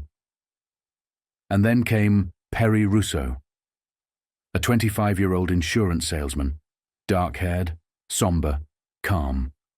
Russo became the whole show. He testified that at a party in Ferry's apartment in mid-September 1963, he sat alone with Ferry, Oswald, and Shaw/Bertrand while they openly discussed assassinating the president. Ferry talked diversionary shots. There would be a scapegoat and the good shot. Escape plans: Brazil, Mexico, Cuba. According to Russo, Oswald even asked why Russo was there, and Ferry reassured him, he doesn't know anything. It played worldwide like the crime of the century finally had a witness. Except, Garrison's own records suggested the story wasn't born in memory. It was built. Russo was first interviewed February 25th, after Ferry's death, after Garrison announced the case solved. Assistant DA Andrew Sciambra wrote a detailed 3,500-word memo of that first interview. No assassination plot, no party, no Bertrand identification, no Oswald with rifle scene, 2 sightings of Shaw, not 3. Nothing about Shaw knowing Oswald. Only after sodium pentothal, truth serum, had a party begin to appear, and even then, only after prompting. The full conspiracy narrative emerged under hypnosis after heavy suggestion. The hypnotist used a television screen device, then began supplying the scene Russo was supposed to see, even stating outright that Bertrand, Ferry, and Oswald would discuss assassination. And Russo finally produced it. Later, the woman Russo said accompanied him to the party, Sandra Moffat, was located. She denied attending. Said she hadn't even met Ferry until 1965. So, what was the story now?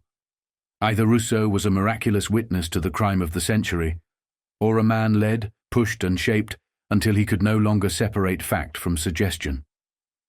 Either way, the judges ruled there was probable cause, and Clay Shaw was held for trial. Garrison had what he wanted, a public narrative large enough to swallow everything, and underneath it, beneath the speeches about truth and mavericks and the establishment, sat the Louisiana reality Aaron Cohn had warned about for years. No fence, no clean line, only the fix winding through the state like muddy water. Which is why Cohn infuriated Garrison. Cohn's files didn't care about drama. They didn't care about mythology. They recorded the thing Garrison could not afford to say plainly out loud. That in New Orleans, the conspiracy everyone argued about in Dallas didn't begin as a theory. It began as a system.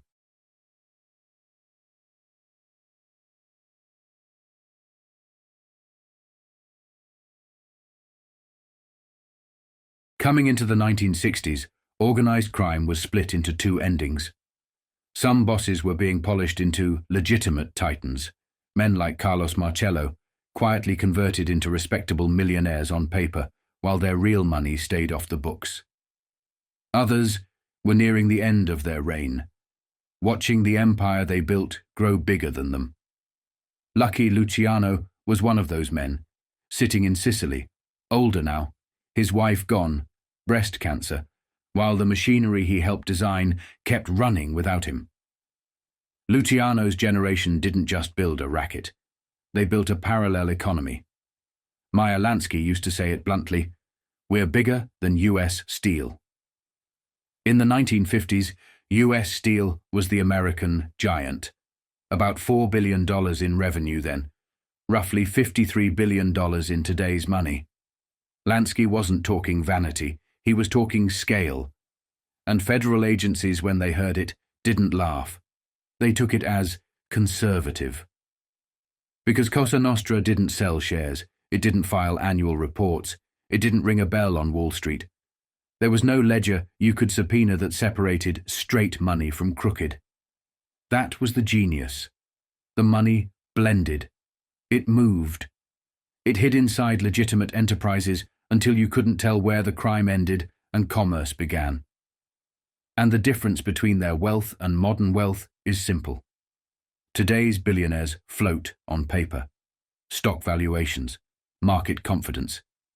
A violent dip and the headline fortunes evaporate. The old syndicates lived on cash, real profit from products and services sold directly to working people.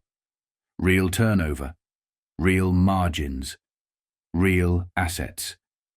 Even during the Great Depression, when the country was starving, their machine kept printing money. And Luciano, sitting back with whiskey and an author, put a number on what they did with that money. He said they poured 80% of it back into corruption. 80%. Judges, police, public officials, senators, mayors, governors, sheriffs, entire precincts. And later, the intelligence world, federal investigators, even taxmen. The same way lobbyists now circle politicians, feeding them money and shaping laws, the Mafia perfected the model decades earlier. They learned the best investment wasn't a building or a stock. It was a greedy man in office. Because that man would always come back running for more. Lansky helped build the laundering architecture that made it all scalable havens abroad from Panama to Switzerland to the Caribbean. The same islands and ports where United Fruit and Sam Zamuri had planted their influence. The same corridors where Marcello's southern network operated alongside Trafficante and Genovese interests. Domestic, foreign, it didn't matter. The pipeline was the pipeline. The ports were the ports. The tourists came, the money flowed, and the syndicate sat at the choke points. They were in everything, foreign and domestic, holdings that ranged from big board securities to diaper services. And here's the part people always get wrong. When gangsters go legit, the business doesn't cleanse them. They contaminate the business. Government investigations proved it over and over. Once they're inside a lawful enterprise, it doesn't remain lawful. Thievery is the culture. Extortion is management. Violence is enforcement. The old-fashioned shakedown became almost unnecessary, not because they got softer, but because it was too risky and too loud. The smarter play was always to own the structure, squeeze out competitors through pressure and influence, and let the fix do the rest. If you really want to understand the modern mob, don't picture a guy in a fedora demanding money. Picture a man quietly taking 95% of a municipal garbage route by forcing everyone else out, until he looks like a successful businessman who just happens to dominate the market. Woe to competitors, sure, but most of them can be handled short of blood if you've already bought the right people. And then came the true bonanza. The skim. That's where the mob found tax-free oxygen. Cash-heavy businesses where money could be stolen before it ever hit the books. Vending machines, jukebox routes, cigarette machines, ticket agencies, box offices, and of course licensed casinos. They'd divert receipts off the top, keep it invisible to the IRS, and suddenly they had a river of clean-looking cash that was perfect for bribery and bonuses. Not just for gangsters, for anyone with appetite. A film star, for instance, could take an under-the-table payment on top of an official contract and never appear in any mob file. Just greed. Just silence. Just the quiet normalization of theft. In Chicago, agents found one example. Eddie Vogel, skimming $130,000 in a matter of months from music and vending machines, counting it up with Momo Giancana in the back room of an Italian restaurant, amid linens and tomato paste, like it was the most natural thing in the world. But the biggest skim they uncovered wasn't a corner operation. It was Las Vegas. From 1960 to 1965, federal agencies discovered that 6 casinos, Fremont, Sands, Flamingo, Horseshoe, Desert Inn, Stardust, were bleeding roughly $12 million a year in skim money. Bags moved from counting rooms to Miami, from Miami to offshore banks, from offshore banks to Swiss accounts. The breakup of that pipeline sent mob money scrambling across the world, to England, the Caribbean, Latin America, and the Middle East, looking for a replacement bonanza. Vegas was an open territory, meaning all families could invest and operate, provided they respected the hidden ownership ratios. Shares in a casino were priced like Underworld stock, $52,500 per hidden share, paying out $2,000 a month, around a 45% annual return. In those lush years, you could map the cash by the month. Jerry Katina's New Jersey crew splitting $50,000. Lansky and his assigned shadow taking $80,000. Giancana's share from Desert Inn and Stardust exceeds $65,000. John Scalish collected another $52,000. And Lansky, always Lansky, sat over the whole thing, counting, parceling, distributing, keeping the peace between official owners and secret owners. That tension was constant. The casino owners of record wanted dividends. The secret owners wanted theft. Someone once asked the question every front man eventually asks: how can you steal money and pay dividends? The answer in that world was always a negotiation over how much to steal and how much to pretend you didn't. When the skim ran smoothly, bagmen shuttled between Vegas and Miami with satchels of cash. They brought money in from Bahamian casinos too. In Miami, Lansky counted it, took his cut, and parceled out the rest to couriers. Some delivering cash to bosses, others feeding it into numbered accounts in Switzerland and the Bahamas.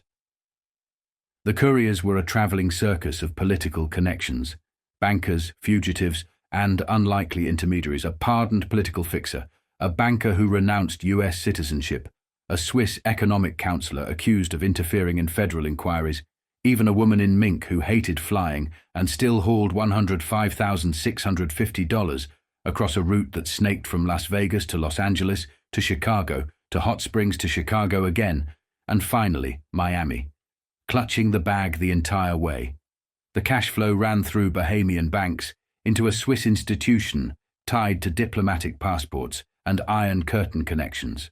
Investigators saw the contacts, saw the banking links, saw the bags stuffed with money going and coming, and drew a conclusion you weren't supposed to say out loud. That the conduit could be carrying other money too, political money, moving back through the same channel. Then a courier dropped a note in Miami, one piece of paper that proved what everyone suspected. A Swiss bank acknowledging receipt of hundreds of thousands in American banknotes tied to a numbered account. For the first time, the mechanism wasn't just rumor, it was document. And while all of this was happening, the mob didn't ignore Wall Street. It studied it. It saw America's market fever and built a new subsidiary racket around it: stolen securities. Authorities traced a series of Wall Street robberies to a Brooklyn crew linked to Joe Colombo, men who stole millions in stocks and bonds and moved them through couriers and foreign banks, Belgium included, then back into the US for sale. Other stolen paper was pushed into West Germany, France, Africa. The real play wasn't just selling it. It was using stolen securities as collateral for loans, turning that borrowed money into loan sharking, paying the bank back fast, retrieving the securities, and then doing it again at another bank. Double your money in weeks, if you had a banker devious enough to accept the collateral. Federal officials identified a dozen bankers like that in New York, and every one of them was hooked by fear or blackmail. That was the system.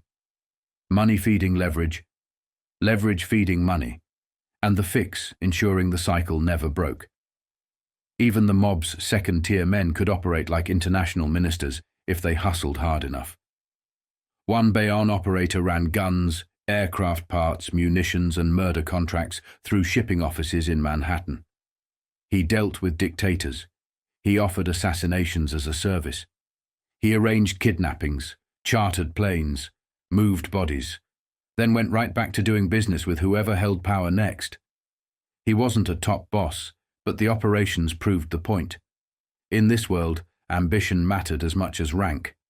And behind all of it, behind the unions, the docks, the ports, was the same old truth the government kept repeating because it had no choice. The nation's biggest port was still under mob control. Brooklyn piers under Gambino influence. Manhattan and New Jersey, docks under Genovese control. The International Longshoremen's Association tied into the same structure. The Teamsters linked in. Officials said it openly. Investigators echoed it. Everyone knew where ultimate control sat, regardless of the new image or polished spokesman who visited Harvard, attended conferences, and posed for photos with politicians. The outward face modernized. The machinery stayed the same. Because that's what Cosa Nostra actually was in the 1960s. Not a street gang, not a collection of tough guys. A corporate criminal conglomerate that ran on skims, banks, unions, ports, securities, and political leverage. An empire that didn't need to announce itself because it didn't need permission. And when you understand that scale, when you understand that Lansky's boast could be conservative, you start to see why the 1960s were a turning point. Some bosses were becoming legitimate billionaires. Some were aging out in exile. But the machine they built, cash-based, corruption-funded, globally laundered, was evolving into something even harder to kill. Because you can raid a clubhouse, but you can't raid a system that's already inside the economy.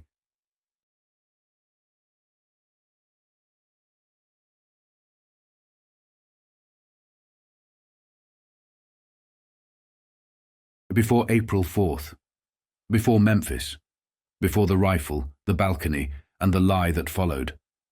A decision had already been made, not in one room, not by one man, and not in the way Americans like to imagine conspiracies. This wasn't a plot. It was an alignment. By the late 1950s, the old American power structure wasn't collapsing. It was cracking. The post-war order that had quietly bound industry, intelligence, organized labor, religion, and organized crime into a workable ecosystem was fracturing under its own weight. Too much money, too many secrets, too many competing empires feed the same country. The men at the top began turning on one another, industrialists against reformers, intelligence veterans against elected idealists, old Catholic power networks against a federal government drifting toward secular control, regional crime syndicates against Washington figures who no longer honored old arrangements. What united them wasn't ideology, it was fear. Fear that the system they controlled, efficiently, invisibly, ruthlessly, was being exposed to forces they could no longer manage, and nothing terrified them more than unity. Because unity breaks leverage. Unity collapses hierarchies. Unity turns quiet power into public liability. Segregation had once been a social condition. By the 1960s, it became a weapon. Divide the working class by race, frame justice as disorder, turn reform into extremism, turn solidarity into threat. This wasn't new. Empires had always done this when they began to rot from the inside. But in America, the strategy was refined, localized, and outsourced. It didn't require orders from Washington. It required local enforcement, cultural permission, and intermediaries who understood how fear could be monetized. And when Martin Luther King Jr. began speaking not just about race, but about class, about war, about labor, about economic extraction, about the moral illegitimacy of American power itself, he crossed an invisible line. At that moment, King stopped being a civil rights leader. He became a destabilizing force. Because King wasn't asking Black America to fight white America. He was asking poor America to confront wealthy America. That was unforgivable. By the mid-1960s, the American elite had reached an unspoken consensus. The country could not be allowed to unify, not around labor, not around class, not around morality. The alliances that had built American power between finance, intelligence, political machines, religious institutions, and organized crime were never ideological. They were transactional. Mason lodges, Catholic networks, intelligence fraternities, union rackets, corporate boards. They spoke different languages, but they understood the same currency: control. And control required fragmentation. In the South, this logic hardened into doctrine. Sheriffs, judges, politicians, and criminal intermediaries didn't merely tolerate racial hatred. They amplified it. White supremacy wasn't just belief. It was infrastructure. It kept wages low, votes predictable, juries obedient, and communities too fractured to threaten the system above them. A divided population was governable. A united one was not. So the decision wasn't whether King should be stopped. It was whether he should be silenced. And this is where the story tightens. Because once an alignment forms, it looks for mechanics. It looks for cutouts. It looks for professionals who can do what respectable people will never sign their names to. The world William F. Pepper spent decades insisting was real. Organized crime isn't the ideology. It's the service, the invisible plumbing, the logistics arm that knows how to move money, men, weapons, and stories without leaving fingerprints. In that telling, you don't need one mastermind. You need a chain, influence to sanction it, intermediaries to broker it, local power to facilitate it, and a scapegoat to carry it. And by 1968, the South already had the infrastructure, corrupt law enforcement, violent segregationist currents, political machines that thrived on fear, and criminal networks that understood enforcement better than any legislature ever would. Memphis wasn't picked because it was random. Memphis was picked because it could be shaped. King arrived to support the sanitation workers, working men demanding dignity in a city that treated dignity like contraband. He stayed at the Lorraine Motel. Same room he'd stayed in before, same patterns, same predictability. And if you believe Pepper's reconstruction, that predictability wasn't incidental. It was operational. In that reconstruction, the official story, one man, one rifle, one boarding house, one escape, wasn't just wrong. It was convenient. A lone gunman narrative doesn't merely close a case. It prevents the wrong questions from ever forming. It keeps eyes on the wrong window. It turns a network into a myth. It turns professionals into shadows. Because what Pepper argued, again and again, was that the shot didn't come from where the public was told to look. It came from the brush, from the low, shielded angle, from a position that fits a professional ambush, protected sightline, controlled escape route, immediate handoff, instant confusion. One shot, clean, surgical. The kind of shot that isn't about rage, it's about certainty. And then, almost as if on cue, the city's systems behaved like systems do when they're being used. The police presence around King was strangely thin. The usual protections were missing. Key units were repositioned. Warnings were ignored. And then, after the shot, Memphis entered a kind of organized chaos that looks to some eyes less like incompetence and more like design.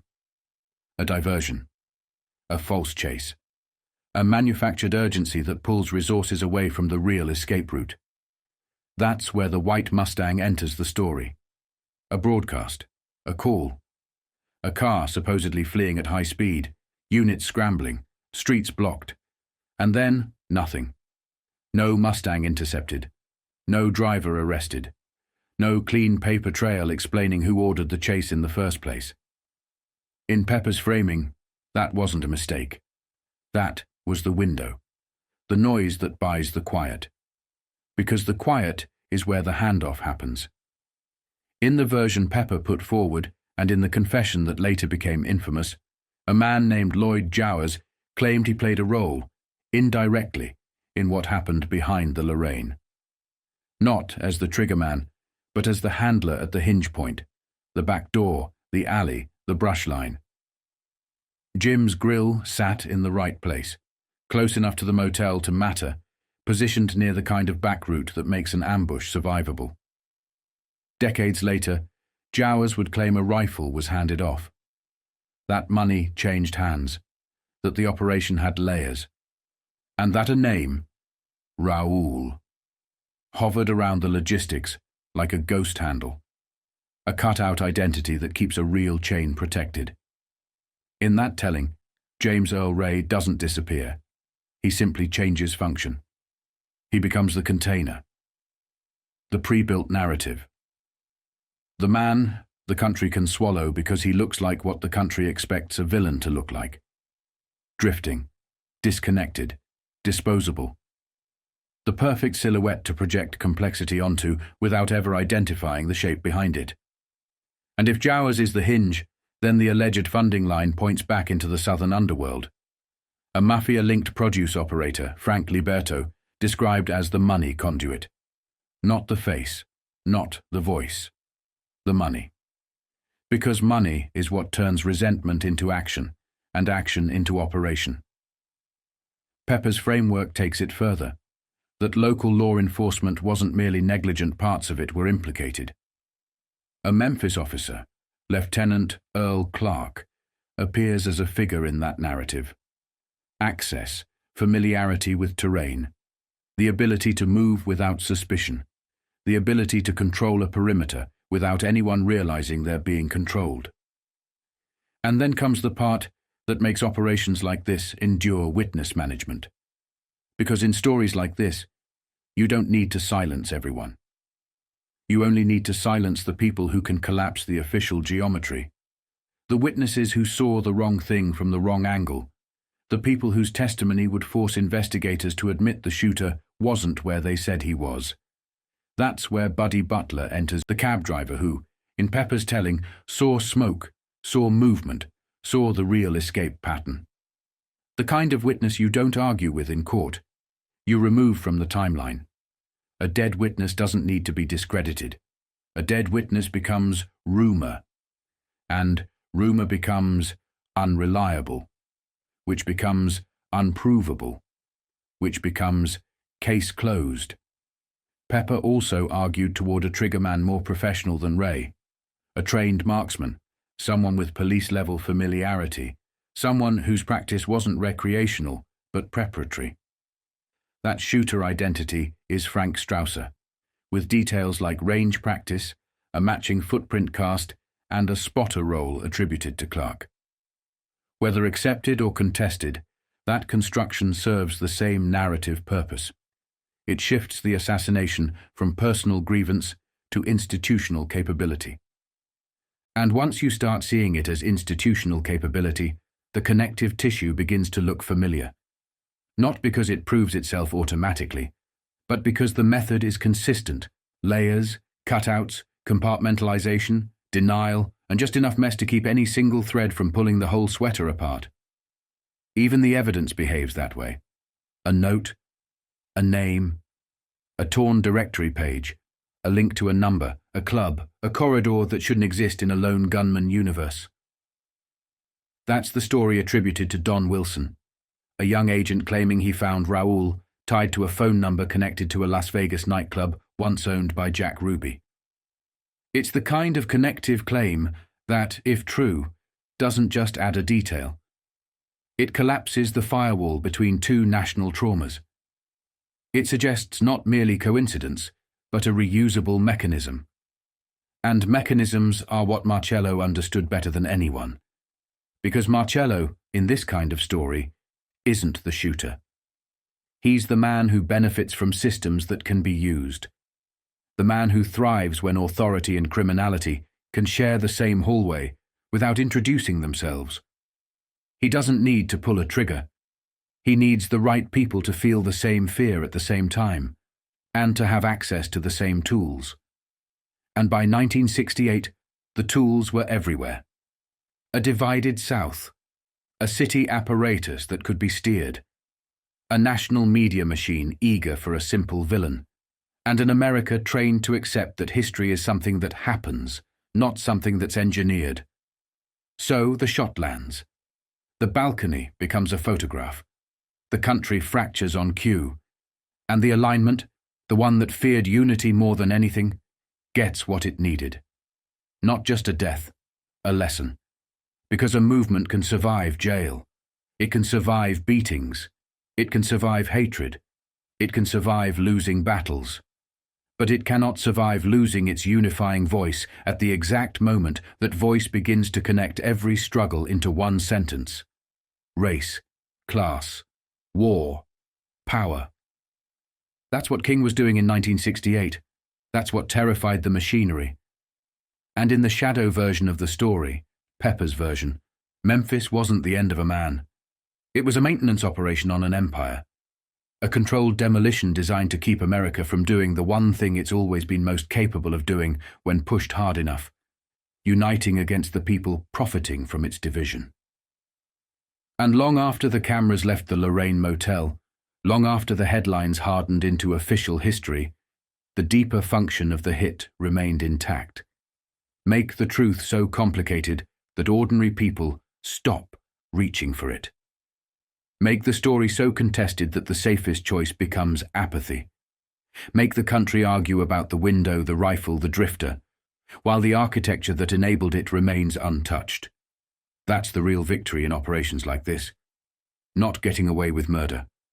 Getting away with the mechanism.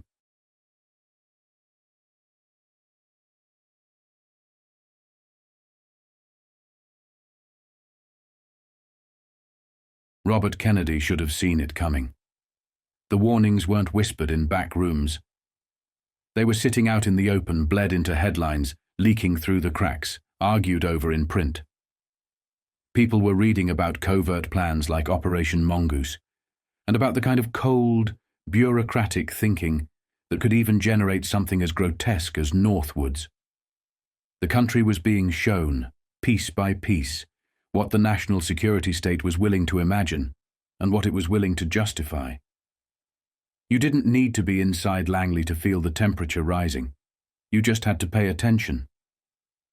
Down in New Orleans, Jim Garrison was still digging, still grandstanding, still chasing a version of closure that most people in Louisiana didn't buy for a second. They watched him work, and they called it what they thought it was: noise, theater, a smokescreen with a badge.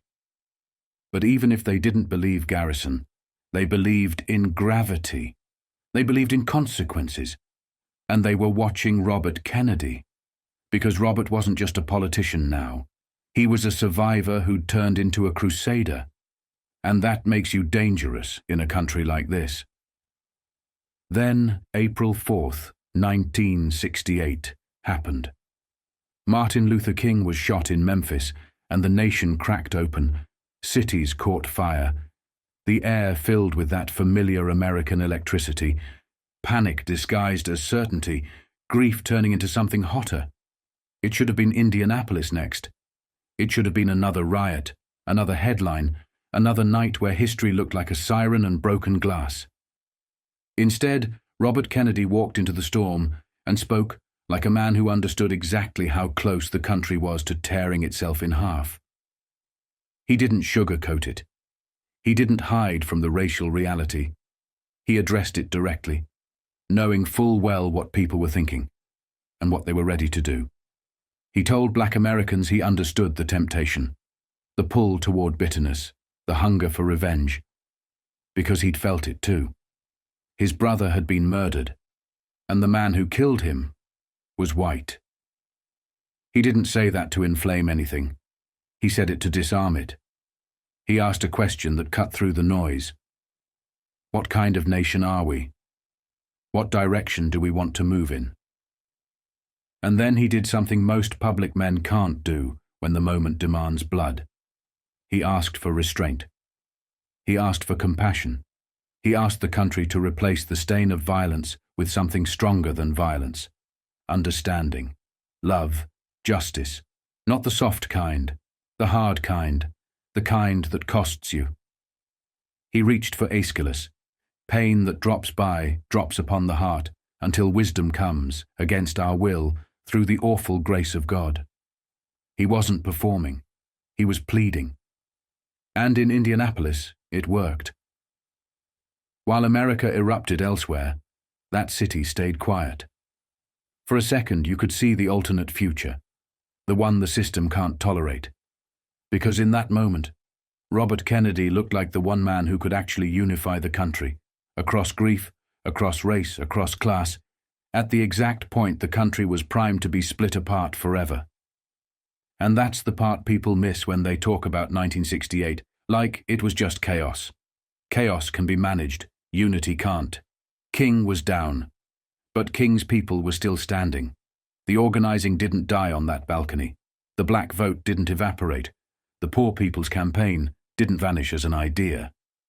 And anyone who understood the architecture of power, Southern machines, mob-linked political networks, the law enforcement structures that were less public service and more enforcement, understood what could happen if Robert Kennedy inherited King's moral authority and married it to the White House. That's when the calculation changes. Not emotional, practical. If Robert lives, the coalition holds. If the coalition holds, the leverage breaks. If the leverage breaks, the machine starts losing pieces. So, you don't argue with him. You don't debate him. You don't try to out-politic him. You neutralize him. There are always tools. By then, the intelligence world had swollen into something bigger than a spy agency. It had become a culture. Labs, contracts, private corridors of research, programs wrapped in classification and protected by the magic words, national security. There were experiments, real ones, into influence, control, behavior, the breaking and bending of human beings. Some of it had roots in what the world learned after the war. What the Nazis had done, what they'd proven was possible, and what ambitious men believed could be improved with money, time, and secrecy. Call it M-Cultura, call it behavioral research. Call it whatever makes it easier to swallow. The point is the same. The modern state was learning how to manipulate populations, not just enemies. And once you accept that as a premise, you don't need to imagine a single mastermind. You just need to understand a system that believes it has the right to shape reality, through media, through messaging, through repetition, through fear. And fear is the oldest lever there is. The country was being trained, slowly, to live with violence as background noise. Assassination wasn't an unthinkable act anymore. It was becoming a recurring image. A president recorded in daylight. A preacher shot in a motel. A nation watching itself bleed on television, absorbing it, normalizing it, learning the lesson without ever having it formally taught. Stand up to power, and you can be silenced. Robert Kennedy was trying to fight that machine with moral force and political will. He wasn't the naive kid who'd taken the Attorney General's office in 1961, But he still carried one fatal weakness. He believed the people who destroyed his brother would hesitate to destroy him too. He acted like daylight was protection. He acted like crowds were safety. He refused serious protection. He moved through rooms the way a man moves when he thinks history is on his side. Meanwhile, the people around him, organized crime, hostile bureaucracies, political enemies, the old men who still ran networks like private kingdoms, had eyes on him from every angle. And whatever else you believe about J. Edgar Hoover, you can't miss the reality of the hostility there. Hoover didn't just dislike the Kennedys. He hated them. He saw them as a threat to his empire, and he treated threats the way empires do. Then came Los Angeles. The official story has a name and a face.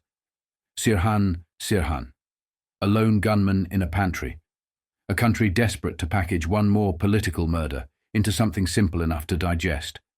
But the physical details have always refused to behave. Start with the fatal shot. Behind the right ear, with near-contact indicators, powder burns that suggest a weapon fired from inches away. That single fact creates a problem the official narrative has never fully solved, because witness accounts place Sirhan in front of Kennedy, not behind him. Feet away, not inches. People grabbed Sirhan fast. The scene was tight, crowded, chaotic, but not so chaotic that no one would notice a gun at point-blank range behind Kennedy's head. Then there's the ammunition math. Always the math. Sirhan's revolver holds 8 rounds. Kennedy was hit, others were wounded, and photographs and early reports raised questions about additional impacts. Holes in door frames, ceiling panels, places bullets shouldn't be if it was one man firing one weapon in one direction. Those alleged extra holes became their own scandal, because key pieces of the scene were altered or removed before independent testing could settle anything cleanly. And then the evidence itself started doing that thing evidence does when it becomes dangerous. It vanished, it degraded, it got handled. Bullets removed and never conclusively matched in a way that would satisfy modern scrutiny. A chain of custody that reads like a crime on its own. A gun test fired into meaninglessness. Critical materials destroyed or lost. The pantry reworked. The scene effectively erased before the questions could harden into something prosecutable. That's not a conclusion. It's a pattern. And inside that pattern sits another name. The real killer. Thane Eugene Caesar. A security guard. Armed. Positioned behind RFK in the crush. A .22 caliber weapon in the same universe as the bullets that did the damage. Early denials, later admissions. And then, as with so much else in this story, the one thing you'd need to settle it, clean ballistic comparison, was no longer available. Which leaves you with what these cases always leave you with. The uncomfortable space where certainty should be. Sirhan claimed he had no memory of the shooting, blackout, dissociation, notes repeating, RFK must die like a broken command. No real escape plan. No coherent follow-through. A man who looks to some researchers less like a professional assassin and more like a triggered mechanism. An instrument placed in the foreground while something else happened in the blind spot. If that sounds too dark, too theatrical, too conspiracy, remember something simple. The most effective operations don't rely on one miracle. They rely on layers, cutouts, confusion, and a clean exit, a decoy in front, a shooter in back. A scene altered quickly, evidence diluted or destroyed, and a public that's already exhausted, already trained, already ready to accept the easiest story so it can go back to sleep. That's the connective tissue between Memphis and Los Angeles. Not that the same men pulled every trigger, but that the same logic kept winning. Divide the country, prevent unity, make reform look like extremism, make grief turn into tribal war. And when someone steps forward who can actually fuse people together in moral terms, Kennedy in political terms, you don't debate them. You remove them. Because once unity becomes real, the old leverage dies. And the people who live off leverage, whether they wear suits, badges, collars, or rings, will always choose the same thing: control first, truth last, and silence whenever necessary.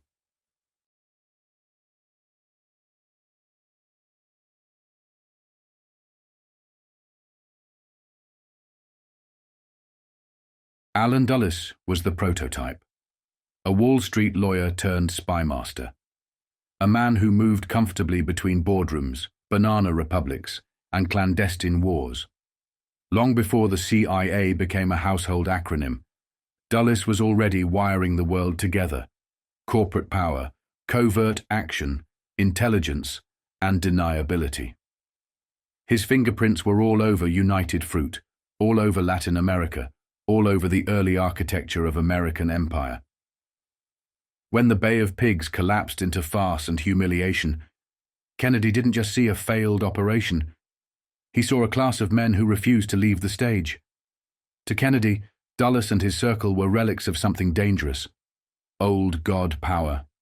Men who believed the state belonged to them. Men who used force, coercion, and surveillance the way others used ballots.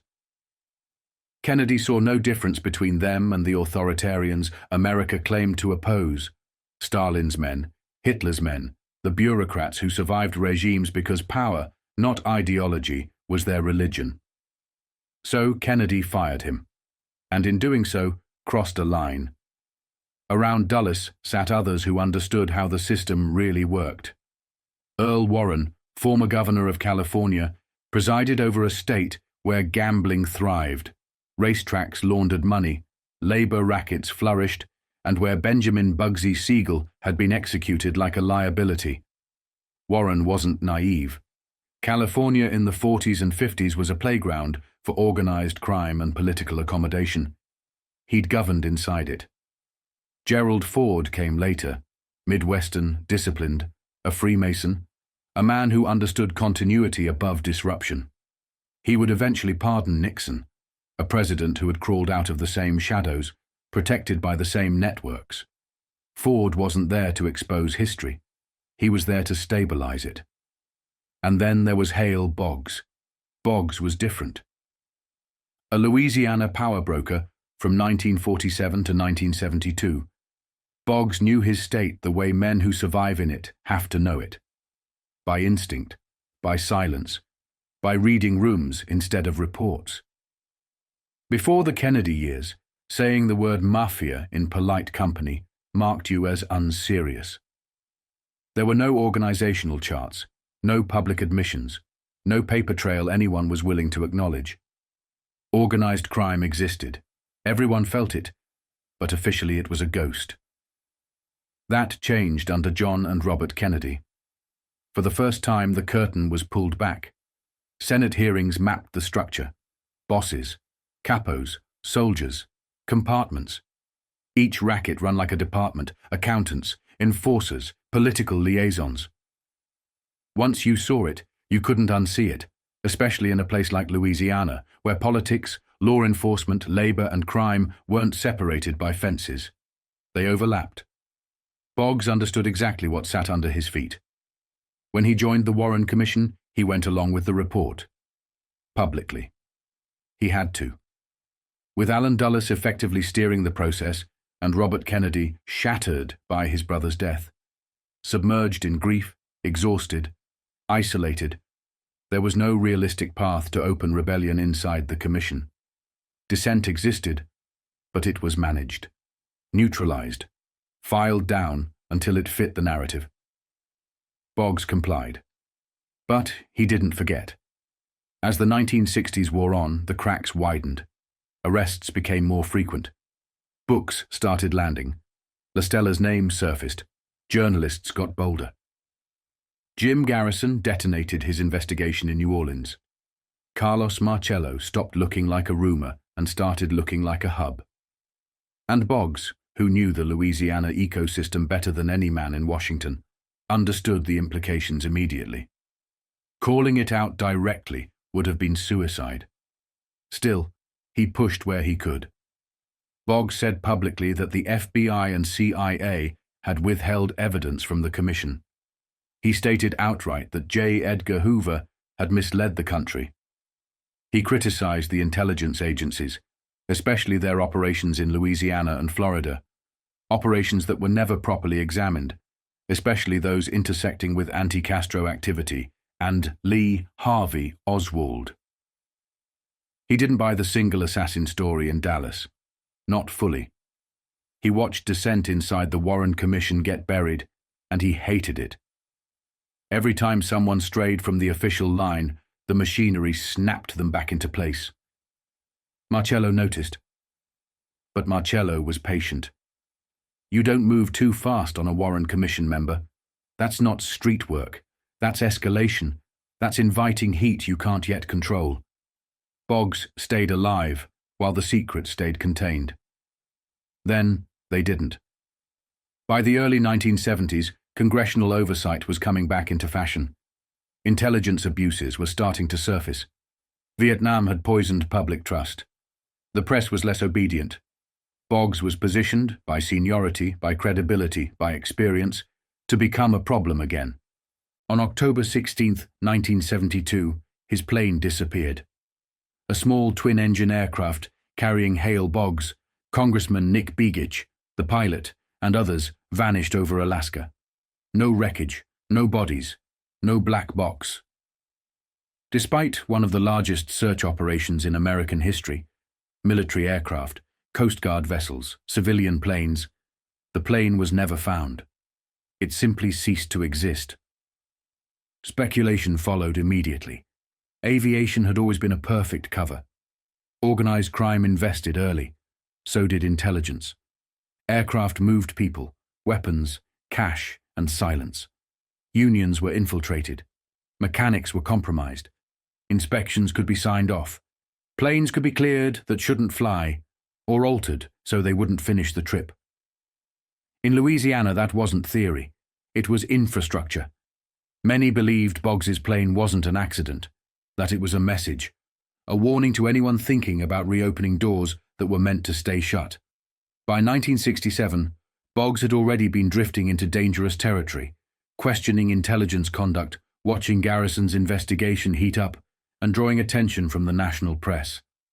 That was when Look magazine hit him. The pressure mounted. The margins for error narrowed. And then, suddenly, he was gone. No proof, no confession, just absence.